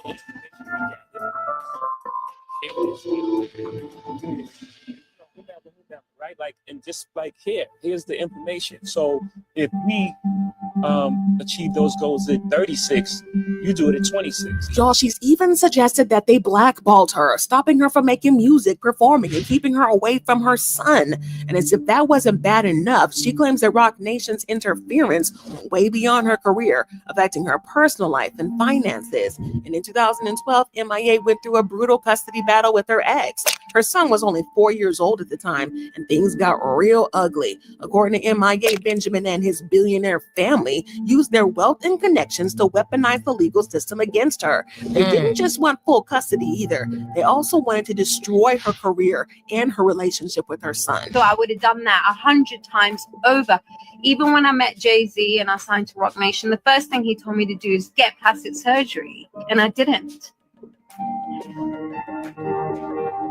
Because it's okay. Guess this what? is where I'm things took a 50. darker turn. Let MIA tell it, Jay-Z's involvement wasn't just about business. It was totally personal. fine She alleged that with the Jay-Z's fact deal with the Bronfman family went far beyond managing her career. According to MIA, they also wanted to keep her sidelined and shut down any kind of progress It took 10 more she fucking made. years And it than didn't any other stop there. motherfucker. She believes there was something even darker brewing behind the scenes. But that's not all. Now, this next part is definitely shocking and sheds some light on the kind of pressure MIA may have been under when she was signed with Roc Nation. In a recent Twitter rant, MIA revealed something that absolutely was jaw-dropping. She claims the first piece of advice Jay-Z ever gave her when she signed to his management company in 2012 was to get plastic surgery. Yeah, you heard me. Instead of focusing on her music or how to make her career soar, Jay-Z allegedly told her, get plastic surgery. According to MIA, this wasn't just because she was insecure, but rather it was a part of a bigger, more disturbing agenda. She pointed out that Jay-Z surrounded by women who all had undergone cosmetic enhancements, singling her out for not following suit. Then everyone cancelled me. And when I was cancelled, I went to India for a bit. And then that's when I discovered what my name meant. Well, MIA, of course, shot back at the idea, saying, I'm not insecure because I would have gotten plastic surgery, making it clear that she was aware of the pressures in the industry, but didn't feel the need to conform. She even urged that it wasn't about her ego, but rather about the industry's expectations. She wasn't the one with the issue. It was Jay-Z's team who was pushing this narrative. But wait, y'all, it's crazier because MIA went on to state that all the women around Jay-Z had plastic surgery, essentially implying that if she didn't go under the knife, she would be left behind. Imagine hearing that from someone who's supposed to be your mentor and your man. I think, to be honest, man, I hate to stop it, but I really think that, now I'm just throwing this out there. Once you under for plastic surgery, they got to knock you out and put you under. They might start putting some things in you to make you start being one of them in the first place. Plastic surgery, essentially implying that if she didn't go under the knife, she would be left behind. Imagine hearing that from someone who's supposed to be your mentor and your manager. Well, to MIA, this was just another part of the sinister web she found herself trapped in when she entered Roc Nation. And while we're talking about Jay-Z and Roc Nation, it's clear that MIA has had a lot of unresolved anger towards them. In fact, she's been vocal about how her career was essentially buried after signing with Roc Nation. And in February of this year, during a social media rant, MIA revealed how 𝗵𝗡, her fourth studio album, was sabotaged. She tweeted that the album was buried due to Jay-Z's connections with the Bronfman family, claiming that her music was ripped off and given to other artists while she was intentionally shadow banned. What happened to your record? And they pulled my record. I got cancelled. That was 4 years ago? No, this was October 2022. So wait. Wow. Who was they though? I'm walking out. Nice. That's not all, because according to MIA, it wasn't just her music that was suppressed. It was her entire career. She accused Roc Nation of ripping her off and copying her style while making sure she was sidelined. Y'all, in the same rant, she also mentioned that her communication with Jay-Z had been cut off completely. She claims that all of her emails to him asking for help were wiped from her inbox, leaving her with nothing but silence. Now, this is where things get even more intense because MIA has stated that the reason she sacrificed her career wasn't because she wasn't talented or didn't have the potential. According to her, it was to protect her son from madness of the music industry. Let's be real a second. For a millisecond, most parents would do anything and everything for their child, and MIA claims that she chose to protect her son, 𝗟𝗓𝗓, rather than continue in the music path that was being manipulated and controlled by powerful figures like Jay-Z and the Bronfman family. The time came. You have to speak the truth. I was gaslighted to the point I was second guessing my own idea. I've already. Think of that name again. Think of that word, gaslight. Gaslight. People throwing it around like we know what that means. And so y'all put the comment, gaslight. I was gaslighted. I didn't even know what that meant. I had to research it. Jay-Z and the Bronfman family. The time came. You have to speak the truth. I was gaslighted to the point I was second guessing my own idea. I've already paid the price for telling the truth all along my career. Like, why hide this one? Make you nervous talking about this? It does make me nervous. This is probably a subject I should not go into, but no, you should. Passion and hard work have been stifled when the time came. MIA further revealed that Roc Nation's shady dealings were also affecting her ability to be there for her son. She says that her ex, Benjamin Bronfman, and his family used their wealth and power not to only damage her career, but also try to take her child away from her. It was clear from her rants that her battle wasn't just with Jay-Z and Roc Nation. It was a much bigger conspiracy involving the most influential and dangerous players in the music industry. But now, as MIA's revelations grow darker, she hints at something even more sinister. She's suggesting that everything from her career fall to the custody battle with her falling out with Roc Nation might have been part of a sacrificial plot. It goes beyond just the music business. In her recent Twitter rant, MIA dropped some serious allegations. She implied that Jay-Z and the Bronfman family were not just after her career, but were also involved in some dark stuff, something that involved her son. She even went as far as to say that she was sacrificed in a way to advance other people's careers or agendas. But let's pause for a second, because this is kind of heavy. How powerful was Jay-Z when you were doing business with him? Was he already a power player where if he wanted to ruin someone's life or make somebody a star, he could do it? Yeah, I think me and Rihanna came out the same year. So now we're left with even more questions than answers. What is the real truth behind MIA's sudden disappearance from the music scene? Was it all because of shady business dealings, or was there something even darker going on? MIA claims about Jay-Z that the Bronfman family and Beyonce are pretty hard to ignore. But that's not all. If MIA is telling the truth, then there's some massive conspiracies that go all the way to the top of the industry. And then the idea of a sacrifice, whether it's a career or something even darker, raises some serious questions about what's really going on behind these glitzy surfaces of the music world. But y'all ready for the craziest part? MIA's recent allegations about Beyonce go way beyond just industry drama. She's tiptoeing around a connection between the witchcraft rumors surrounding Beyonce and the way MIA was treated. Could the whole power struggle, the blacklisting, and the custody battles be part of a larger ritualistic agenda? Well, the idea of sacrifices has come up multiple times in interviews and social media posts from MIA, and it makes you wonder if this is more than just some random conspiracy theory, because let's face it, Beyonce is one of the most powerful women in the entertainment industry. Could she be involved in something darker than we would know? Well, MIA sure seems to think so, and the way that she's been silenced over the years only adds fuel to the fire. But as we're hearing more from MIA herself, it's clear that she's not backing down. She's ready to tell the whole truth and nothing but her truth, so help her God, about her career, about her custody battle, and what really happened behind the scenes with Jay-Z and Beyonce. And let's be clear, she's got nothing left to lose. She's going to expose everything she knows. But what do y'all think? Is MIA revealing the dark truth about power plays and conspiracy theories and possible witchcraft in the music industry? Or is this just another one of her wild stories for a cloud? And did Jay-Z and the Bronfman family really try to ruin her career? And could there be more going on behind the scenes with Beyonce and this occult than we're ready to admit? Let me know what you think in the comments below, because stranger things have happened. And if you enjoyed this breakdown and want to stay updated on even more crazy celebrity gossip and industry secrets, don't forget to hit that like button and subscribe. And check out our next video on what really prompted Piers Morgan to take down that Jaguar Wright interview. You don't want to miss it. needless to say, Me and Dwayne don't with each other at all. Him. Why waste your time dating somebody who is not going to elevate your life? I don't want to stress you out by trying to keep up with my lifestyle that I already have and am accustomed to. I'm going to these restaurants just for lunch meetings, and for him to just bald-facedly say, hey, if it ain't me, it's going to be somebody. It was like,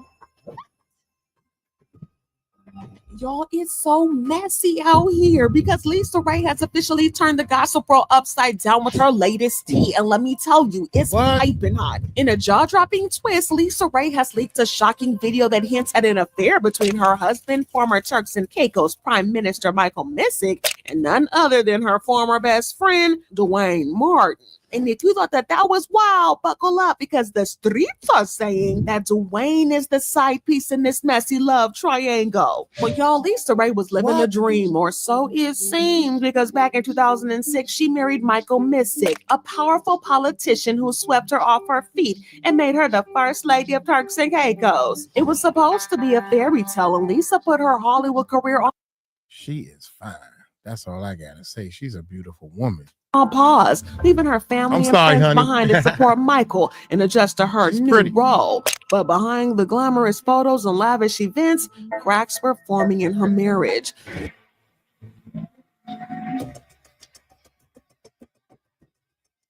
Always do that. Lisa admitted in her uncensored interview that she felt isolated and homesick while Michael was gallivanting and traveling for work.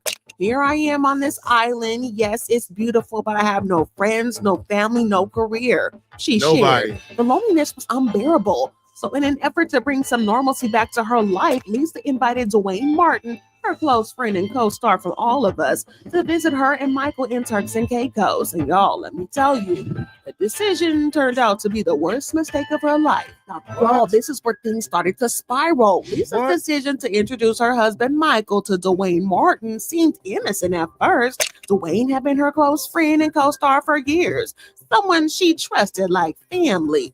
But instead of being a supportive friend, Dwayne turned out to be the ultimate snake in the grass. According to Lisa, Michael and Dwayne became too close. So close that their friendship started to overshadow her own relationship with her husband. Dwayne and Michael became better friends than me and my husband were. And I couldn't understand that for the love of God, Lisa said. And y'all, it didn't stop there. Lisa alleged that Dwayne started introducing Michael to other women. Yes, women they both knew as friends and associates. Can you imagine? Lisa felt completely blindsided. She even called out Dwayne for actively disrespecting her marriage by encouraging Michael to cheat. And to make things worse, Dwayne wasn't just bringing women into the picture. He allegedly was cozying up to Michael in ways that had Lisa questioning his intentions. But here's where things are even messier. Dwayne wasn't just a bad friend. He was allegedly positioning himself as Lisa's replacement by becoming Michael's new Hollywood plug. Well, Dwayne started helping him build connections in the industry that Lisa had once facilitated.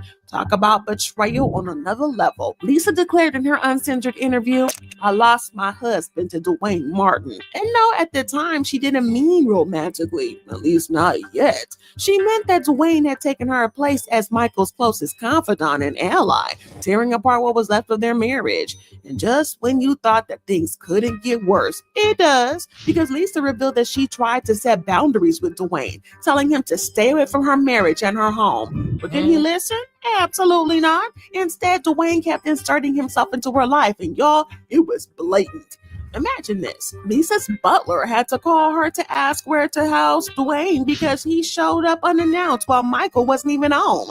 Lisa made it clear that she did not want Dwayne anywhere near her marriage, yet he kept coming back like the flu, like he was owning the place. Talk about disrespectful. I was very embarrassed about the shenanigans that took place and how it was even handled. And And Howard was kind of swept under the rug on just how much that I did in Turks and Caicos Island. But that's not all. According to Lisa, Dwayne was the one connecting Michael to his alleged side pieces. Not just one or two women, but a whole roster, y'all. Dwayne was playing matchmaker, introducing Michael to women that they both knew and helping him sneak around. And get this, Lisa found out that Dwayne would fly to Turks and Caicos to hang out with Michael, staying in the guest house while she was left completely in the dark. The audacity. Y'all know Lisa Ray is not no punk, and she confronted Dwayne directly, urging him to respect her new marriage and leave her relationship alone. But his reaction was nothing short of dismissive and arrogant, reportedly brushing her off with the sentiment that if he wasn't interfering, somebody else would. And that's why I can't respect him. Whoa. If I ain't interfering, somebody else is, because the husband wanted the interference. That's what Nothing he's sort trying of to say. dismissive and arrogant, Wow. reportedly brushing her off with the sentiment that if he wasn't interfering, somebody else would. And that's why I can't respect him, because we had a one-on-one discussion. It was like, what are you doing? My marriage is new. I don't know what you do in your marriage. I don't even know how you conduct your marriage, but whatever it is, leave mine alone. I said this. Y'all, this level of audacity just shocked Lisa to her core. She wasn't alone in feeling betrayed. Her mentor, Lynn Jeter, and close friend Kim Whitley also weighed in, affirming the depth of Dwayne's disloyalty. And Kim expressed how much Lisa had trusted Dwayne Martin, considering him like a brother and a best friend, only to be blindsided by his actions.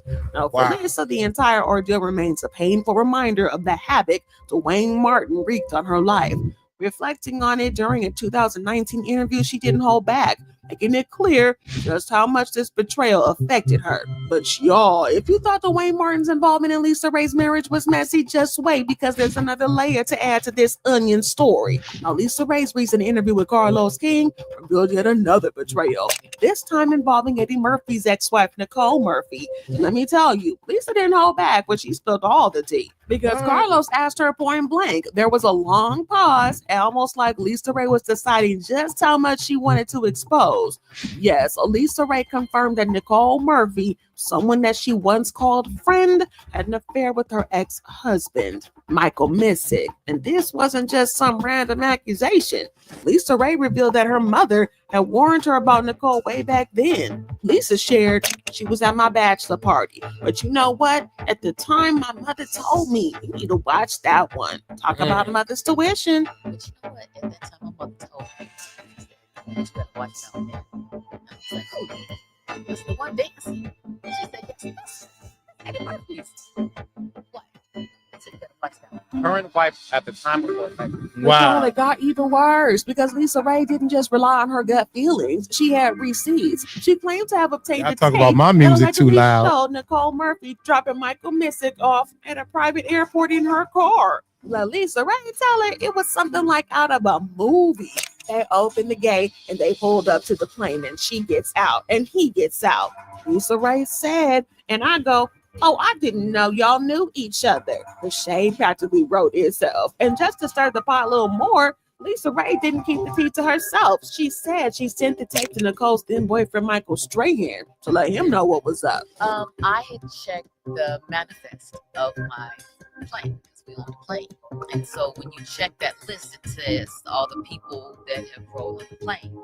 And she didn't ride on it with me, and nor did she receive an invitation from me. But that's not all, because Lisa Ray shared that this wasn't just her side of the story. Years later, Michael Missick himself admitted to the affair, which became one of many factors leading to their 2008 divorce. The marriage only lasted 2 years, but even though all this went down nearly 20 years ago, Lisa Ray made it clear that she and Nicole have not made peace since then. And honestly, can you blame her? In her own words, friends don't do that. That's something I think an enemy would do. The betrayal just wasn't hurtful. It was personal. And Lisa explained where she comes from, the south side of Chicago. Something like this calls for an old school ad whooping. For me, I was like, I'm gonna whoop your behind.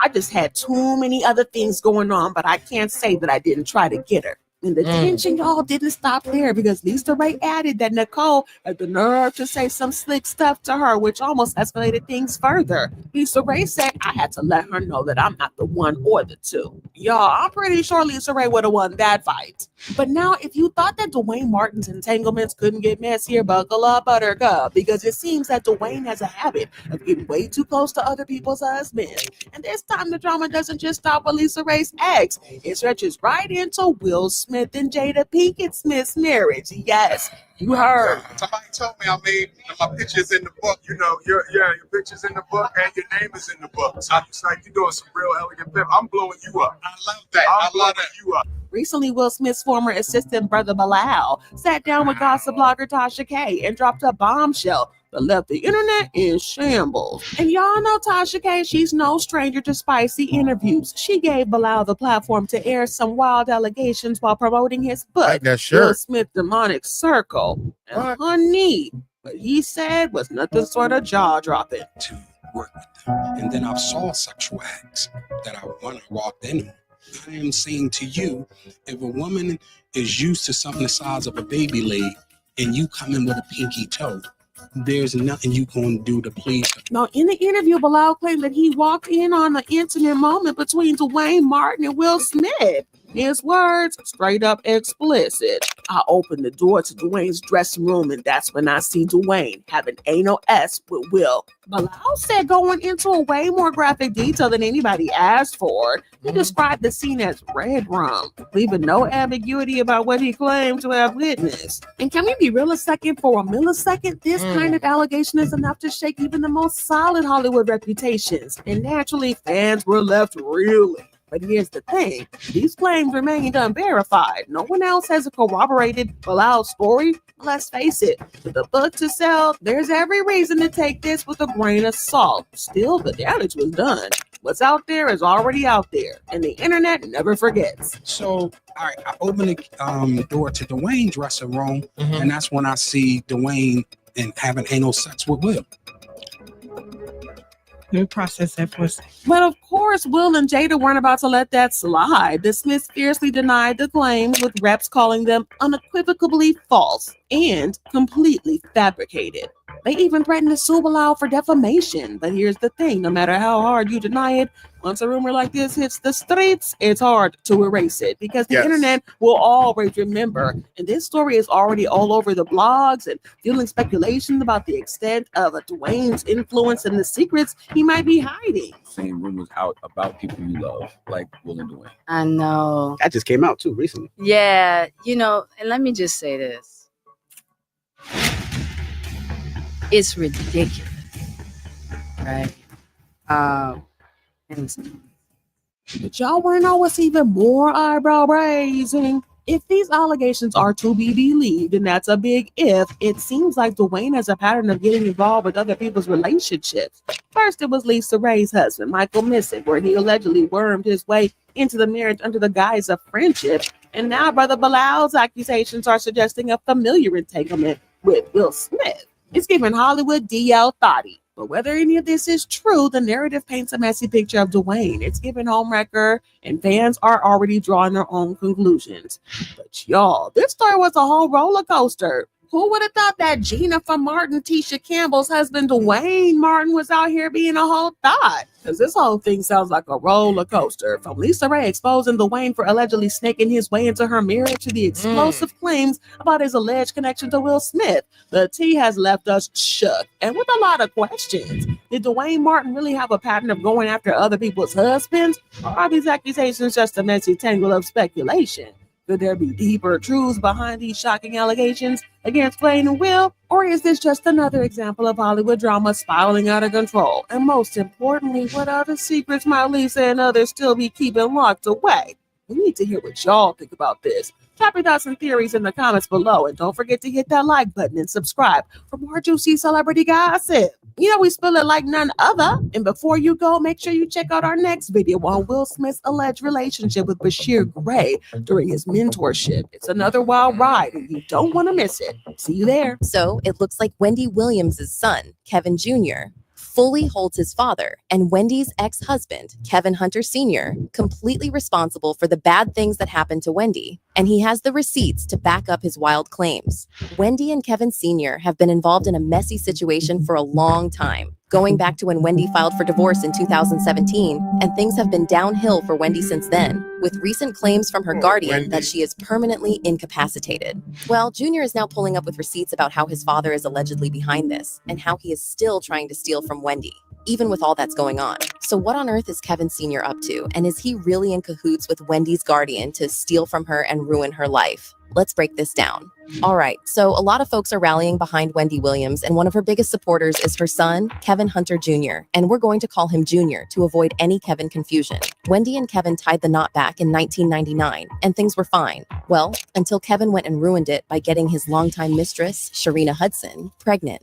Here's the thing. Wendy always knew about Kevin's affair with Ksharina. She reportedly let it slide for years as long as it stayed discreet and drama-free. But when he crossed the line and got Ksharina pregnant, that was Wendy's breaking point, and the marriage came to an end. During their 2-decade marriage, they welcomed Junior in 2000. From what we now know, Junior wasn't oblivious to what went down between his parents. He grew up witnessing the drama firsthand, and let's be real. Kids pick up on everything, even if no one spells it out for them.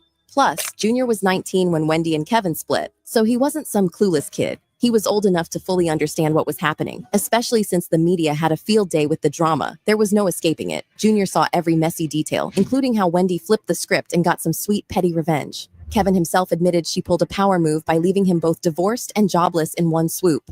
He said, "When the news was out, I told her I would step down from the show, and Wendy told me I need to stay because I was having a kid. I stayed, only to later be lined up. I got fired from management, served divorce papers, and also fired from the show all in the same day."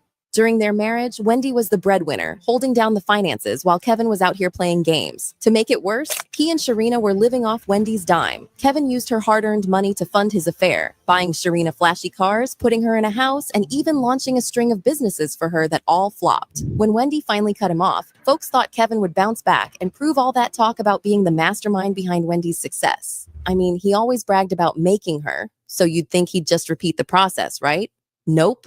Instead of dusting off his resume and getting to work, Kevin decided to come for Wendy's bag. He demanded alimony to keep his lifestyle afloat, even though he was the one who cheated. And if that wasn't wild enough, he tried to get Wendy to pay child support, despite the fact that Junior was a full-grown adult at the time. Junior wasn't having it, though. Insiders said he felt some type of way about his... I think, 18? Especially 21. I want to say 18, but And if that wasn't wild enough, he tried to get Wendy to pay child support, despite the fact that Junior was a full-grown adult at the time. Junior wasn't having it, though. Insiders said he felt some type of way about his dad's money grabs, especially since it was clear Kevin's moves were all about the cash and nothing else. Junior thought his dad's behavior was downright tacky and embarrassing. He couldn't believe how shameless Kevin Sr. was being, and the tension between them hit a breaking point. Things got so heated that they ended up in a full-on physical fight. Kevin Sr. even accused Wendy of brainwashing their son against him. The fight was messy and intense, so much so that Junior ended up getting arrested over it. Things seemed to go left for Wendy after that. Rumors started flying that Wendy Williams had been admitted to a psychiatric facility, sparking concerns about her mental health. Then Tasha K jumped into the mix, stirring the pot even more. She alleged that Wendy was dealing with early onset dementia and wasn't even living in her Manhattan apartment anymore. According to Tasha, Wendy had been moved to a safe house. Here's what she had to say about the whole situation. Wendy is done. And I don't like to say this. Lionsgate got her in a safe house, okay? She is not in her Manhattan apartment. Wendy Williams is living in a safe house away from her right. Now, she has lost all blood circulation to the bottom of her legs and her feet, so she can't walk. Her vertigo is out of control, and she has early stages of dementia. A few weeks after this, an article by The Sun came out that kind of painted Wendy's mental health in a bad state and hinted that her family was trying to cover up her real issues. The Sun wrote, according to sources, Wendy's manager was summoned to her penthouse apartment after she had appeared unwell during a Zoom show, taping earlier in the week. Her manager and a small group of confidants arrived at the host's home to lend support to the struggling talk show queen. Wendy's situation kept getting worse, and eventually reports surfaced that she had checked into a wellness center for treatment. She stayed out of the spotlight for a while with no updates from her team. When she finally reappeared, word on the street was that people around her were pushing her to jump back into work. Whether it was a new talk show, reality TV, or just anything to get her back on the grind, they were pushing hard, even though she clearly wasn't in the best shape mentally or physically. But here's the kicker. They weren't looking out for her well-being. The push wasn't about helping Wendy. It was all about the money. If Wendy wasn't working, she wasn't earning, and that meant their pockets stayed empty. Instead of giving her the space to heal and recover, they pressured her to get back out there, putting profits over her health. Junior finally spoke out about this, and he confirmed that his mom was being used and manipulated by people who didn't have her best interests at heart. In an interview with The Sun, he claimed that she was being manipulated by people around her who should have been protecting her. And in the interview, he said, "I know there are all sorts of things happening that I know in her right mind she would never agree to. As hard as it is seeing her being taken advantage of, I know that if I'm making sure she, as a person, is okay, that is the important thing." So it's clear that Junior loves his mom very much, and he's pained to see how she's being manipulated and taken advantage of. He said, "What's been made more important by the people around her is that while her health may not be great, she needs to keep on earning income. And in my opinion, that should not be a priority at all. And whoever has been hired, they are taking advantage of someone who needs to get better." He also claimed that people were taking advantage of her drinking, saying, "There are a lot of people who are very aware that there is an issue with her drinking and how that issue may be helped. But I think these people are taking advantage of it while allowing it to play out to make it look like they aren't causing the issue. If they aren't providing it, they are definitely enabling a type of personality and giving her the green light to drink." The situation got worse when several news sources reported that Wendy has been calling people asking them to help sell all her stuff. She is asking for recommendations on places that can sell furniture for you. The insider added that in her preparation for her move, she wanted to see how she could list items in her home, which could potentially include her iconic purple chair among other keepsakes. Once again, her publicist tried to spin this, saying, "Wendy is getting rid of items for spring cleaning. This is what people do this time of year. It's a new chapter for Wendy, and she wants new things. This is a common gesture people do, and Wendy is no different. It is out with old and in with the new." Her publicist really put in the work to clean up Wendy's image, and she succeeded. It was around this time that her team hinted that they had made plans for her to star in a reality TV show, but her family kicked against this, with her brother speaking on behalf of the family. He said, "This is not a woman who is in the right frame of mind to get a show going. Why are you even here? Do you see the condition she's in? Does it look like she's ready to start a podcast, for goodness sake?" It doesn't. However, her team released a statement where they insisted that Wendy was eager to get back to work, saying, "After taking a long break, Wendy feels some of the best days of her life were in media. She has been in media since her early 20s and wants to return to what she loves. Getting back to what she loves is something that is important to her."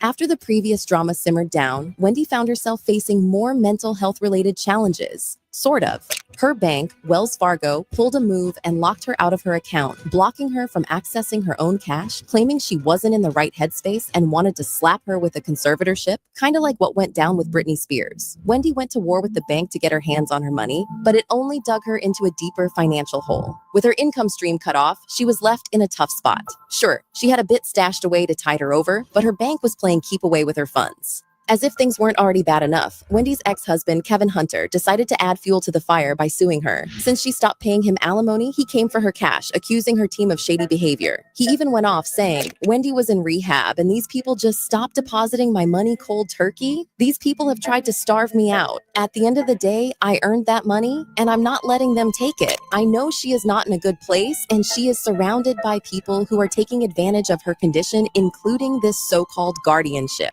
It's almost ironic that Kevin was accusing others of taking advantage of Wendy when he did the exact same thing during their marriage. He burned through her money, funding his affair with Sharina, dropping nearly $1 million on a house for her, and setting up 5 businesses that all went under. Once he realized there was no more cash to 5 businesses that went under. I'm sorry, y'all. This blowing money.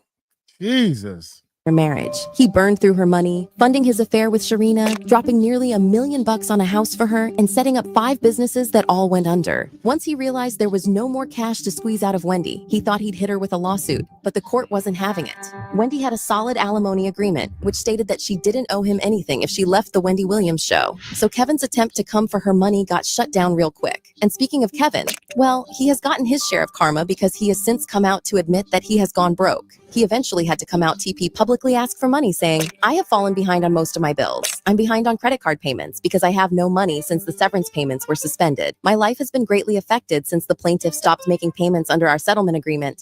The fact that I am unable to sustain my life and pay my bills in order is extremely urgent to me. I cannot pay my bills and sustain my day-to-day living." Even more, reports had it that Sharina did not stick by him once the money stopped flowing in, because she dipped as soon as the money went dry. According to reports, somewhere out there, a talk show host is having a great laugh. Her serial cheating, serial stealing ex broke up with his mistress. She was spending too much of his ill-gotten gains. Sources also confirmed that Sharina had left Kevin and moved back in with her mom. Now, I am hearing that her ex-husband Kevin and Sharina are no longer together, and you know what that is. Well, come on now. The money going. What you thought was going to happen? The money is gone. Well, instead of taking his L and trying to move on with his life, Kevin decided to try his best to make Wendy's life even more miserable because he wanted some money instead of dusting off his resume and getting a job. At first, he tried to get her back, talking about how he loved and wanted her back. But when that didn't work, he went after her hard, putting even more strain on her already frail mental state. According to Kevin Jr., his father is the reason that Wendy got even worse. In case you missed it, Wendy's guardian recently revealed that Wendy has been afflicted by early onset dementia and, as a result, has become cognitively impaired and permanently incapacitated. This came as a shocker because the last thing we heard was that she was getting better. But according to Junior, the reason that Wendy got worse so quickly was that Kevin Sr. was putting her under a whole lot of stress that set back her recovery big time. According to reports, Junior is trying to get a restraining order against Kevin Sr. because he wants him to stay away from Wendy for her own health. But for some reason, her guardian isn't on the same page and isn't on board with Junior's demands. But do y'all believe that Kevin Sr. is behind Wendy's decline, or do you think that Junior is just looking for someone to blame? Drop your thoughts in the comments, then check out this next video. God damn, that joint was long. We went from tried to sacrifice her son. We went from MIA leaked video of Beyonce to I forgot the beautiful girl name in the middle. Kim. All the way to my girl. Wendy, how you doing? That whatever how she used to do it, man. I hope everything is great in her life. But for some reason, I ain't hear too much witchcraft and that we didn't get deep into it. But I'm not gonna call it clickbait. This is one of my favorite channels right here because there's a lot of great information. But anyway, look here, I'm gonna get on up out of here. I hope Wendy is at peace. I hope that Wendy's son dad, when I don't say the name and I don't want to learn the name, if you did all this stuff and you around all this and networking and everything and you can't make no money with it, then you don't have no talent. It's what makes it so bad is networking and getting people to invest into another podcast, or the girl that you bought the $1 million house for. Maybe you should have got her to do some things or whatever. You don't have no business skills. Now you asking for money and all your credit cards is ran up and all that type of stuff. I don't know what to say. I really don't know what to say. But that last story with that guy, man, you gotta watch these people, man. You gotta know who's real and who's not. It's a sense, man. Read that body language and all that stuff.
This is crazy, man.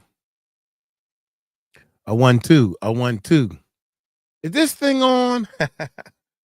People trip me over there. Is this thing on? Liz.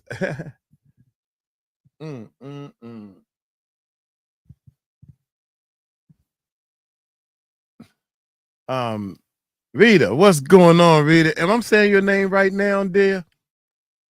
If Dragon or Mina did it, one of the D, indeed, it was me for once. I wanted to do it again. You're back. All righty. Golly. I don't know who sent this one. Well, yeah, history. Uncle Mike 𝗘𝐎𝐷𝐸85. Hey, dear, how you doing? What up? You know, is that 𝗘𝐎85? I don't even know. Is this it? Nah. We just gonna talk a little bit. I don't even feel like it's it. Nope, that's something different.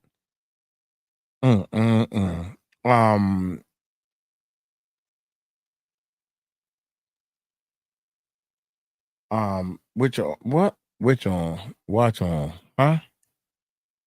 Removed. Nah.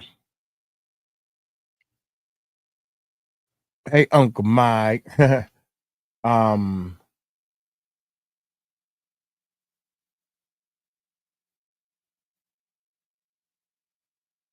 to watch what?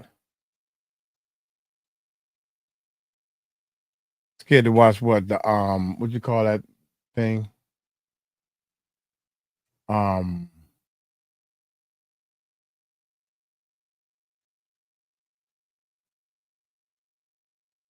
Mercy, yeah, it's not my fault. I'm scared. You scared to watch what? I'm fine. How are you? You all right? Yeah. You. I'm not fine. I know that much. I ain't fine like you are. You fine? I ain't fine. Shout out to everybody who's supporting the channel, man. Wendy, blink twice. Thank you, Wendy. Wendy, only one pay. It's me and you, Wendy. Just me and you. Everybody else ain't even listening to me. Nah, man, nah. I can't wait. I can't wait. Yeah. Love y'all all, man. I love all y'all. I can't wait to first of all, I can't wait to get to the Philippines. But don't tell her because I'm mad at her. I can't wait to get there, dear. I can't wait to get there. That's number one. I can't wait to start putting things into action. Action, y'all. We got some action going on.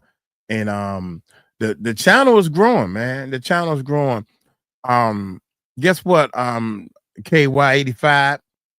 We were supposed to start all this Monday, and we turned on the live stream. The day was remarkable, man. We hit over 200 people watching at one time. So thank y'all, man. Thank y'all so much. So everybody out there subscribing, sharing, getting your friends to watch. Get your friends and family members involved. They probably not real YouTubers like you guys are, but get them to come every now and then and say, check this out, just to support what it is we're about to do. I would appreciate it, y'all. I don't know what I'm doing. I'm walking on faith, and I ain't trying to do a lot of talking. I'm an action.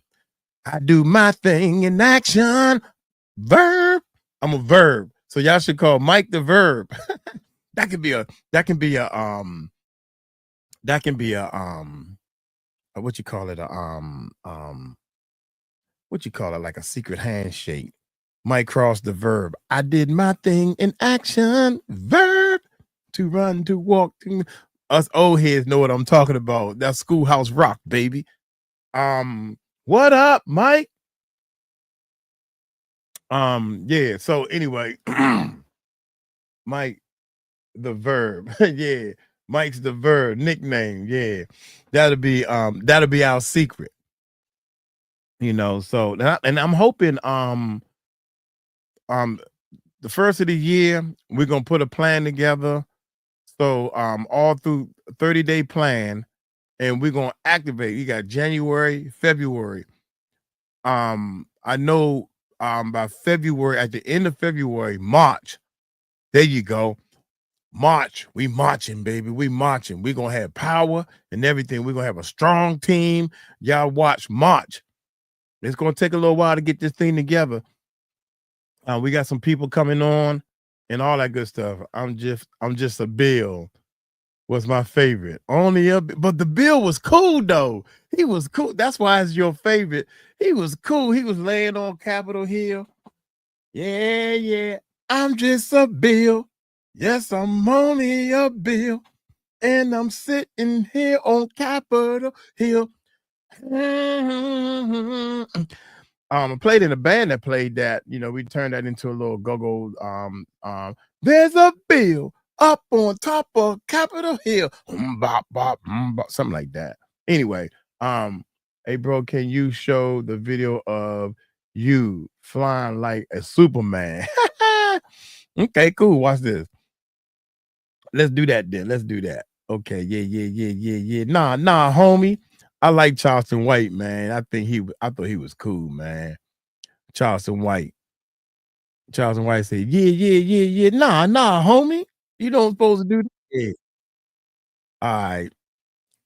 What's one of these videos? All we gotta do is hit videos and go to popular.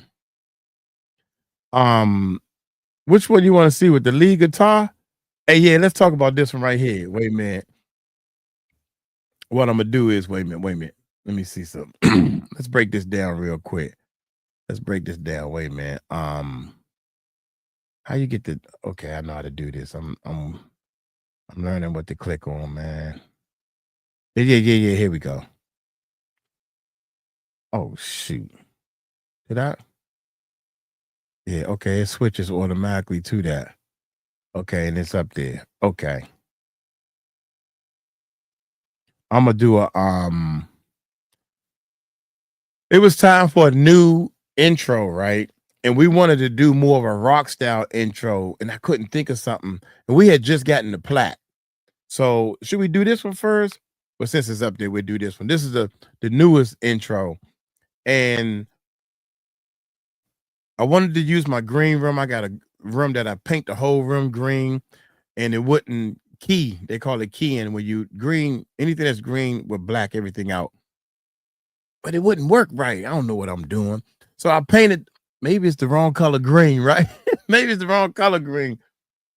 So I repainted the whole room. I repainted the whole room green again. Still didn't work. I repainted the whole room green again. 3 times I painted I'm painting all over the place. Anyway, come find out I'm too close to the green. But we learned. So anyway, we had just gotten our YouTube plaque. Man, dude, we had to fight nail and tooth and everything to get the plaque and everything. So we wanted to put in our new intro the Brother Johnsons. Yeah, I know the Brother Johnsons. Oh. Brother Johnson, you gotta I grew up on the music and bass playing. Yeah, they're bad. Yeah, they real bad. So check this out. So what we did was we tried to implement the plaque. So the whole thing is supposed to be tell you the story. Somebody in the recording booth, right? Somebody in the recording booth taking a long time writing their lyrics. You know, I'm writing these lyrics. You know, I gotta write my lyrics out, And his lyrics is, I love you, baby. What? And the engineer done fell asleep because it took him so long to write these lyrics. So that's how it's supposed to start off, right? And everybody missed a lot of this stuff. So I love you and only you, baby. Hey, I'm ready now. I wrote them a little bit of lyrics, right? He's asleep, right? So he dreaming this. He's asleep. So he's dreaming this, y'all. Watch this. I love you and only you, baby. Hey, I'm ready now. See, he sleep. And the villain comes in. So the villain takes the plat. And I got this off of Instagram right here. Yeah, I got this off of Instagram. My mother and my neighbor. I still had that truck. Okay, I still had the truck. See the truck in the corner, y'all? Yeah. I'm gonna cut myself off so y'all can see the full thing. So I appreciate y'all. So y'all want to know how I did this? Watch this. Wait a minute. So he run out. See, and he notice also this is notice how he has one shoe on, or I have one shoe on and one shoe off. Because when I was producing music, when I produced for Teddy Pendergrass, all the tracks that I sent to Ray J that he didn't use, but they said that he stole my sound. I thought it was just a hip hop sound. Big Mike, yeah, that's the Big Mike right there. Every time I produced music and I did great music, I always had one shoe on and one shoe off. So that's the scenario of that right there. So throughout the whole video, I got one shoe on and one shoe off. So that's my stilo, right? People used to laugh at me. So, man, why you got one shoe on? Because I'm producing serious music. You know, I'm deep in my zone. Yeah. So watch this. Wake up, somebody say your black. Somebody say your black.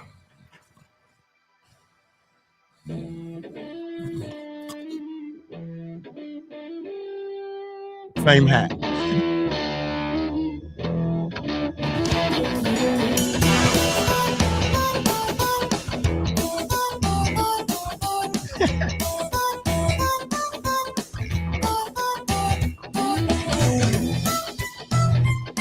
Uh-huh.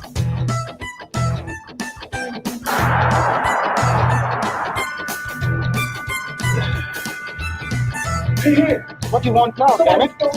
What? That's to hear, y'all. You got it? I just send you a lead guitar. That's better. That's to hear right there, man. Also, check this out, man. Also, wait a minute, y'all. Wait a minute. Hold up. Wait a minute. I don't mean to keep stopping it, but you see this right here? This is part of the Navy Yard. And some of the people at the Navy Yard saw that footage and said, you recording at the Navy Yard? You can't do that. You got to take that down. So we took it down. We changed it. We changed some of the parts, right? And I didn't even like it. But anyway, and let you know this part right here, man, this took 3 days. This the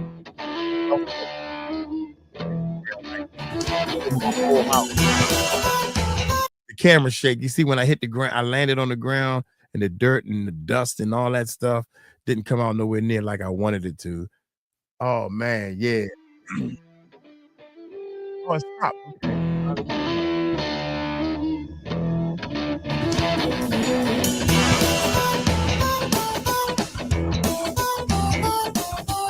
And this part right here, I got this from a little kid on YouTube. He was showing how to do special effects and do the laser coming out your eye and all that. So I got this from a little kid and I learned step by step. But this whole scene with this blue little thing, this thing took like 3 or 4 days to get together. My bad, y'all.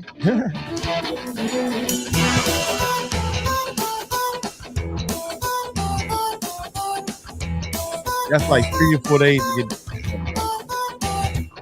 That's my green room. He running. Yeah. And that was accident. And I left the sound in. What do you want now? I got one shoe on. What? Okay, I'll let you with the simple bass. You got it? I just send you a lead guitar. That's better.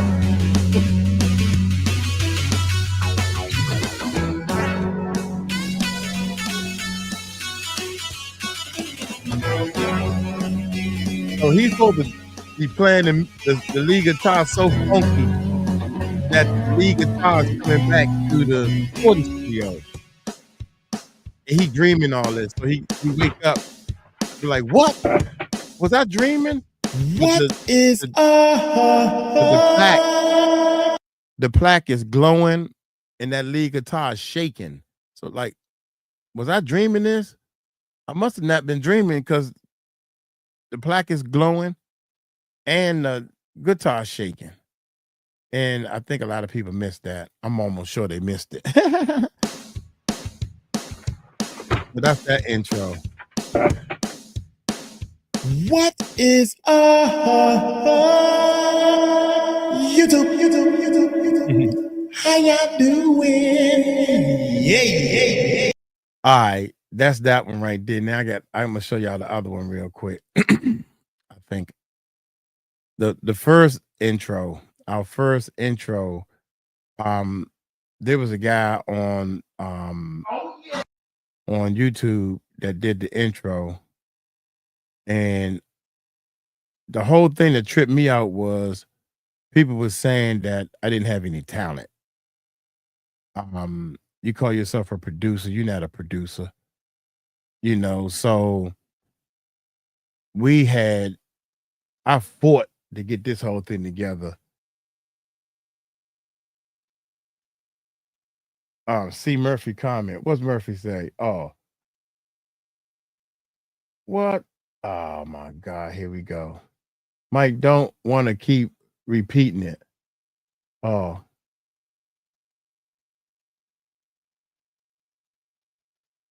What? Jay-Z just been named for raping a 13-year-old girl. What? Says who? Let's see. You got a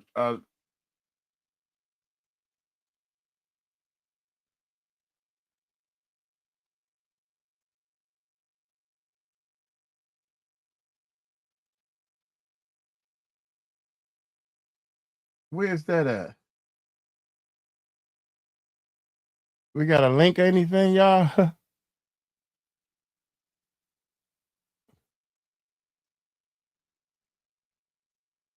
Nice one. All right. You said Jay-Z just no.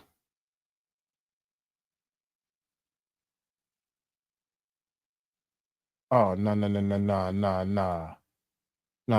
homie. Man. What? Oh,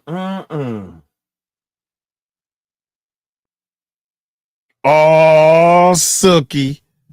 Hold up.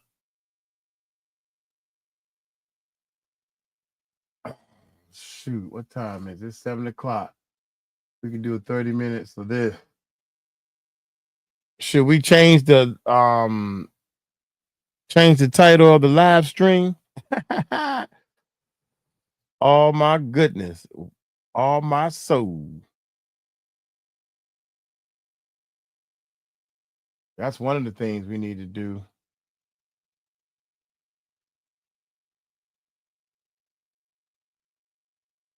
We start getting this breaking news off the break.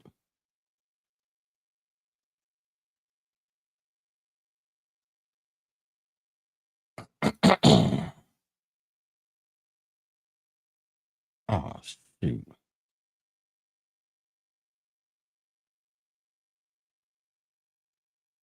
Here we go. This is the type of stuff that's going to blow up the daggone channel, baby.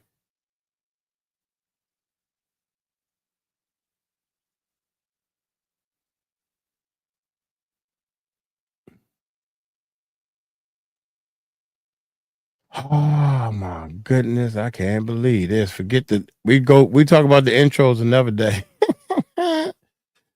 Wait.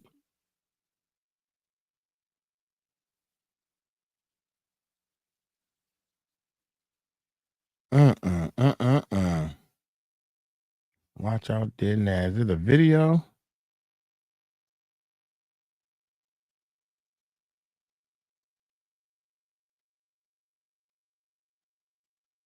In 2000, along with Sean Diddy Combs. Oh my goodness, don't say that.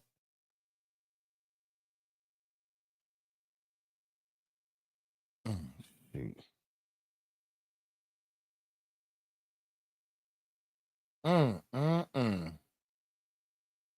I got to refresh.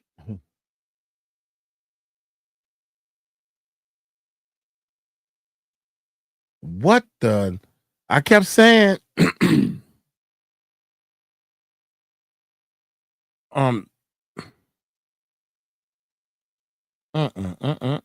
wait a minute.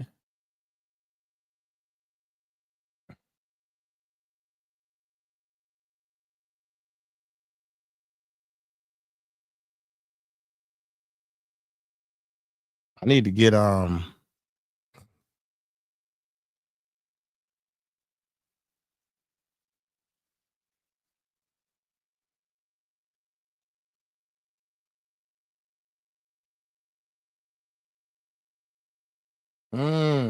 that's what I'm talking about.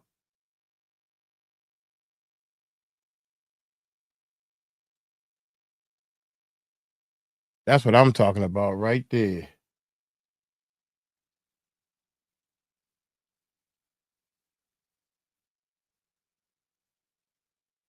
Damn.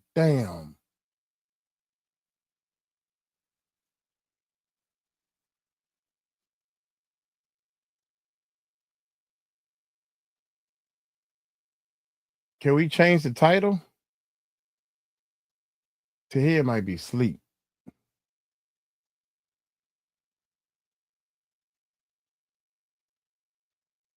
Is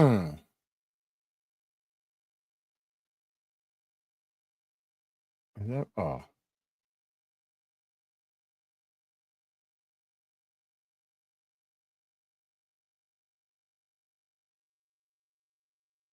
I don't know how to change the title.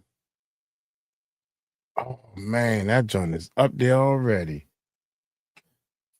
Freak. See, I don't know how to change the title on this thing. Edit. Here we go. I got it. Oh my God. You know what?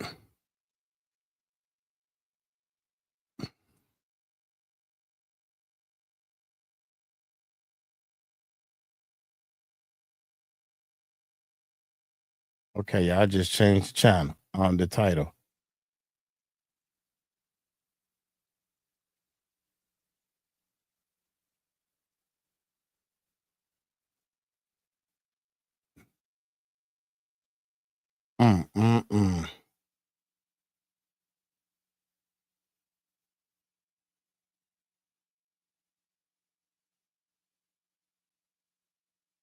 Mm-hmm. 34, y'all. Change the title. Yep, it changed. That's crazy. Oh my goodness. HJ, so he'll be arrested, right? Our system works different, yeah, because Helen J is in Jay-Z, is in UK. Grace say Helen J is in Jay-Z. Crystal, what's going on? Amy, wow, I knew it. Well, it's a lawsuit. Somebody filed a lawsuit. That's all that means. That means somebody filed a civil lawsuit on rape of a 13-year-old. So if he's not running, you know, he can answer the lawsuit, go do the proper things. I wonder is a John Doe. You're breaking this guy. You're breaking it. The truth comes out again. Yep, there it is. The truth grade come out. Civil lawsuits different. Indictment, but still, yeah. Good job, moderators. Yeah. Good job. Murph, sometimes Murph, you gotta smack me upside my head. Warning, super duper warning.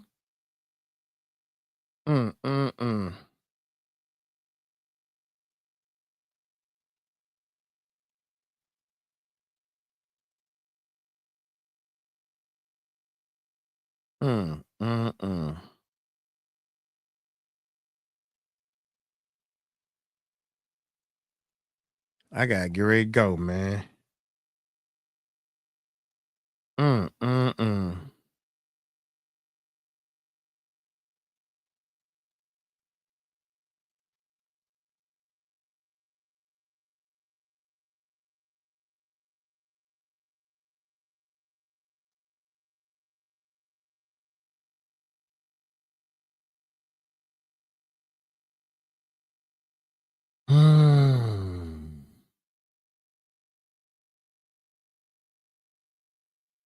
Mm.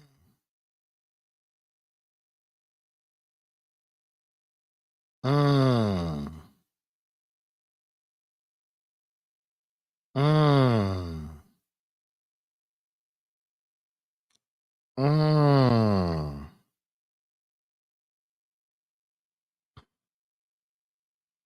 Mm. Up to 50. Golly. I kept saying, dude, I could not wait. Somebody is being quiet. There's too many people being quiet. That's all I can say. It is too many people being quiet, dog. So now all of a sudden, people are fouling. People are fouling. You know, people are fouling, young. That's all I gotta say. Um, I'm not saying that. I mean, just because somebody fouled, that don't mean that he did it. Only thing I do know is people are not afraid to foul anymore. Little by little, they coming out and let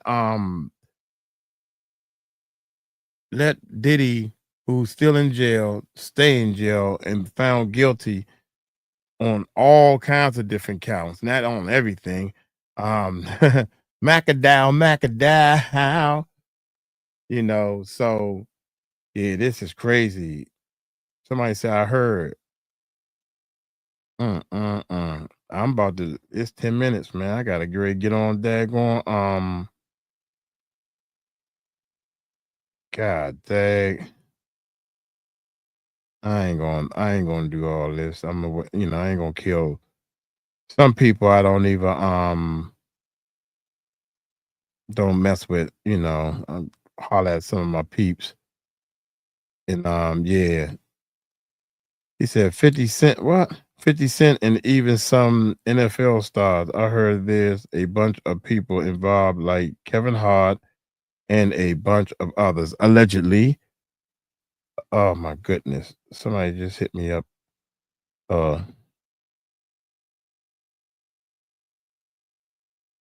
Yeah, that's crazy. Hitting the wrong button. Take it.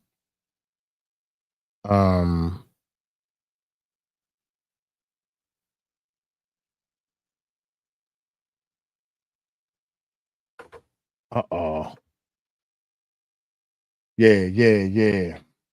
What's good? Now. So I don't know. I mean, that's all we got on the news. I don't know if okay.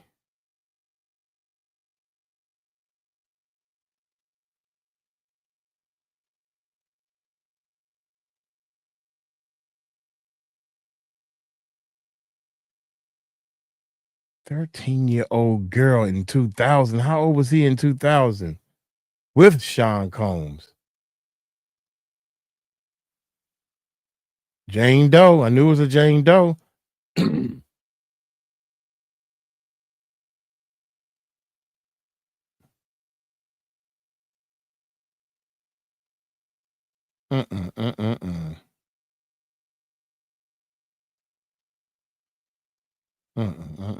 Man, that's.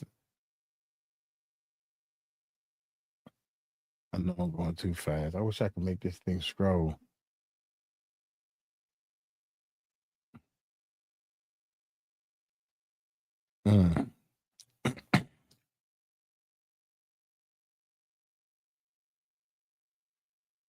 Mm. All right, taking a game and another link.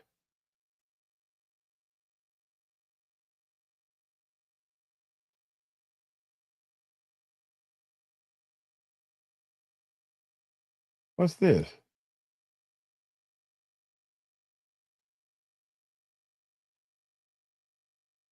Like this isn't just like a one-off kind of thing. No, absolutely. And keep in mind, they're representing themselves too. Oh.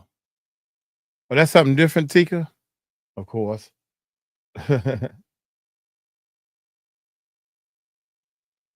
Yep, you're right, Dragon X. Hopefully Nakes. Well, I don't want to see them go down. Hopefully they ain't into nothing. Hey, what's going on?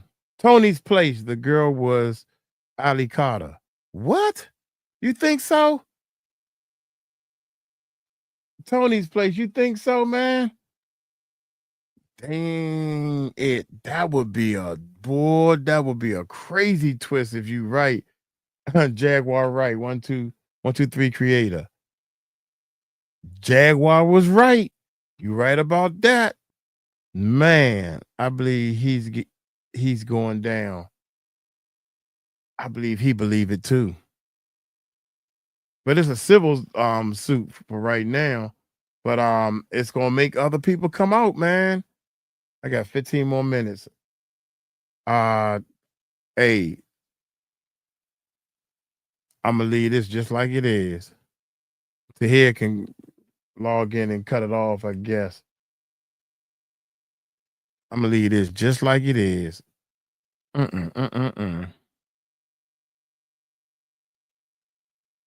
It was 𝗟𝗡𝗏𝗖𝗏. It was 𝗟𝗡𝗏𝗏 nasty, man. Did she say anything like that, Michelle? Because, you know, I just started following her.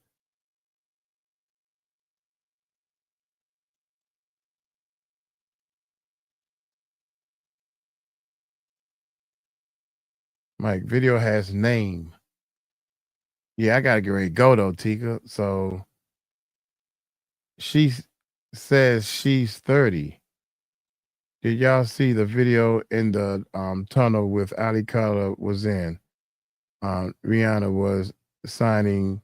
Ali has a bandana on. Now we need to see that. Dang it, Nancy. I love that name. Now we need to see that. Golly, all of a sudden, man. Shout out. Okay, I understand. Yeah. I gotta get ready to go. Denzel Washington was also named by 𝗟𝗡𝗏𝗏. Yes. I heard her say that. I heard Denzel say that.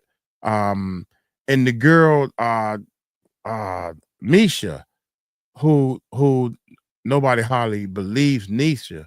Nobody hardly believes Nisha, but she named Bill Cosby. And she said that Bill Cosby put a cigar out on her privates. That got to hurt, man. So when she said that, I mean, some of the stuff that to be honest, there's a lot of stuff a lot of them are saying that's so way far-fetched. There you go, Karen. See, Karen being smart. There you go. Mm-hmm.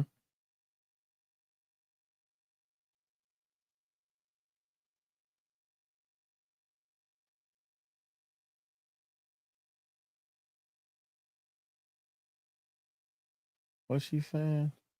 No. Oh, okay. Yeah, they have many minors. Yeah. That's what we sitting here talking about and everything. So we're talking to a lot of people, man. Dang it. Mike, it's called Run This Town featuring Kanye West and Rihanna. Yeah. You can clearly see it's Aaliyah or Ali. Run This Town, you could clearly see that it's 𝗟𝗡𝗏𝗏𝗏 or Aaliyah, the artist that passed away.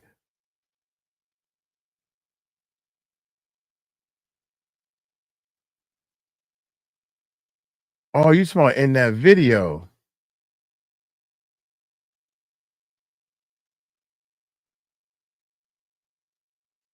Yeah.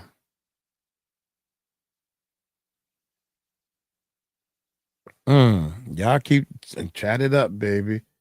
Yes, but you see Sean and another male smoking big fat cigars.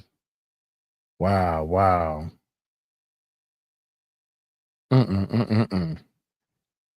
Oh my goodness. Oh shoot, I should have went back to here. I wanted to go. Yeah, yeah. Something like that. All right, y'all. I got to go. I got to get in the car. I'm gonna leave this on. I'm leaving this on. Peace out. I'm gonna be on the chat. As soon as I get in the car and get situated, I'm gonna be on the chat.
I was thinking I should play some type of music, but I'm just gonna roll like that. Good night, chat. Yeah, yeah, yeah, yeah. I was thinking I should play some type of music, but roll like that. Good night, chat. I'm glad I'm listening through my phone because I am way too loud, man. Nobody said that. Um, that's crazy, man.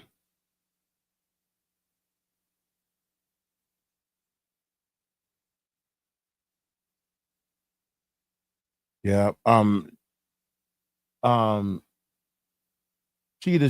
Sheeta. Most definitely. Think of the ones that was turned away because yeah, that's crazy. Yeah, 20. Oh, that remind me. I'm glad you said 20. Thank you, Tika, because I did not say the here would have been mad at me. 1, 2, 3, 4. Save as 28. Today is the 28. Wait a minute. 28.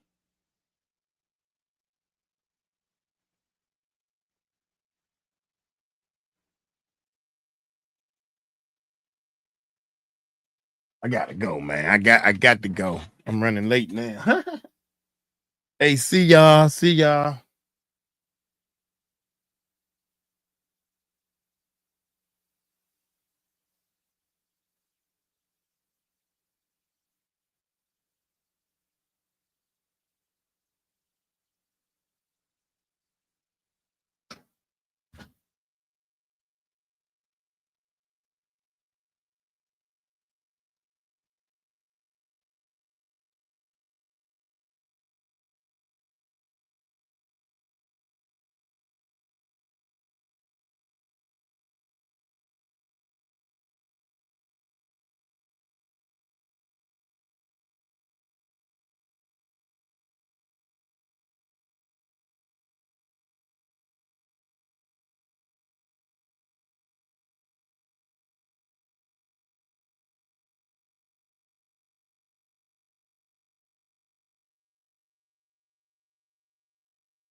Oh, yeah, I'm back. I'm back. I'm gonna go do a show, y'all. I got a show to do, so I'm gonna go live in about 15 minutes.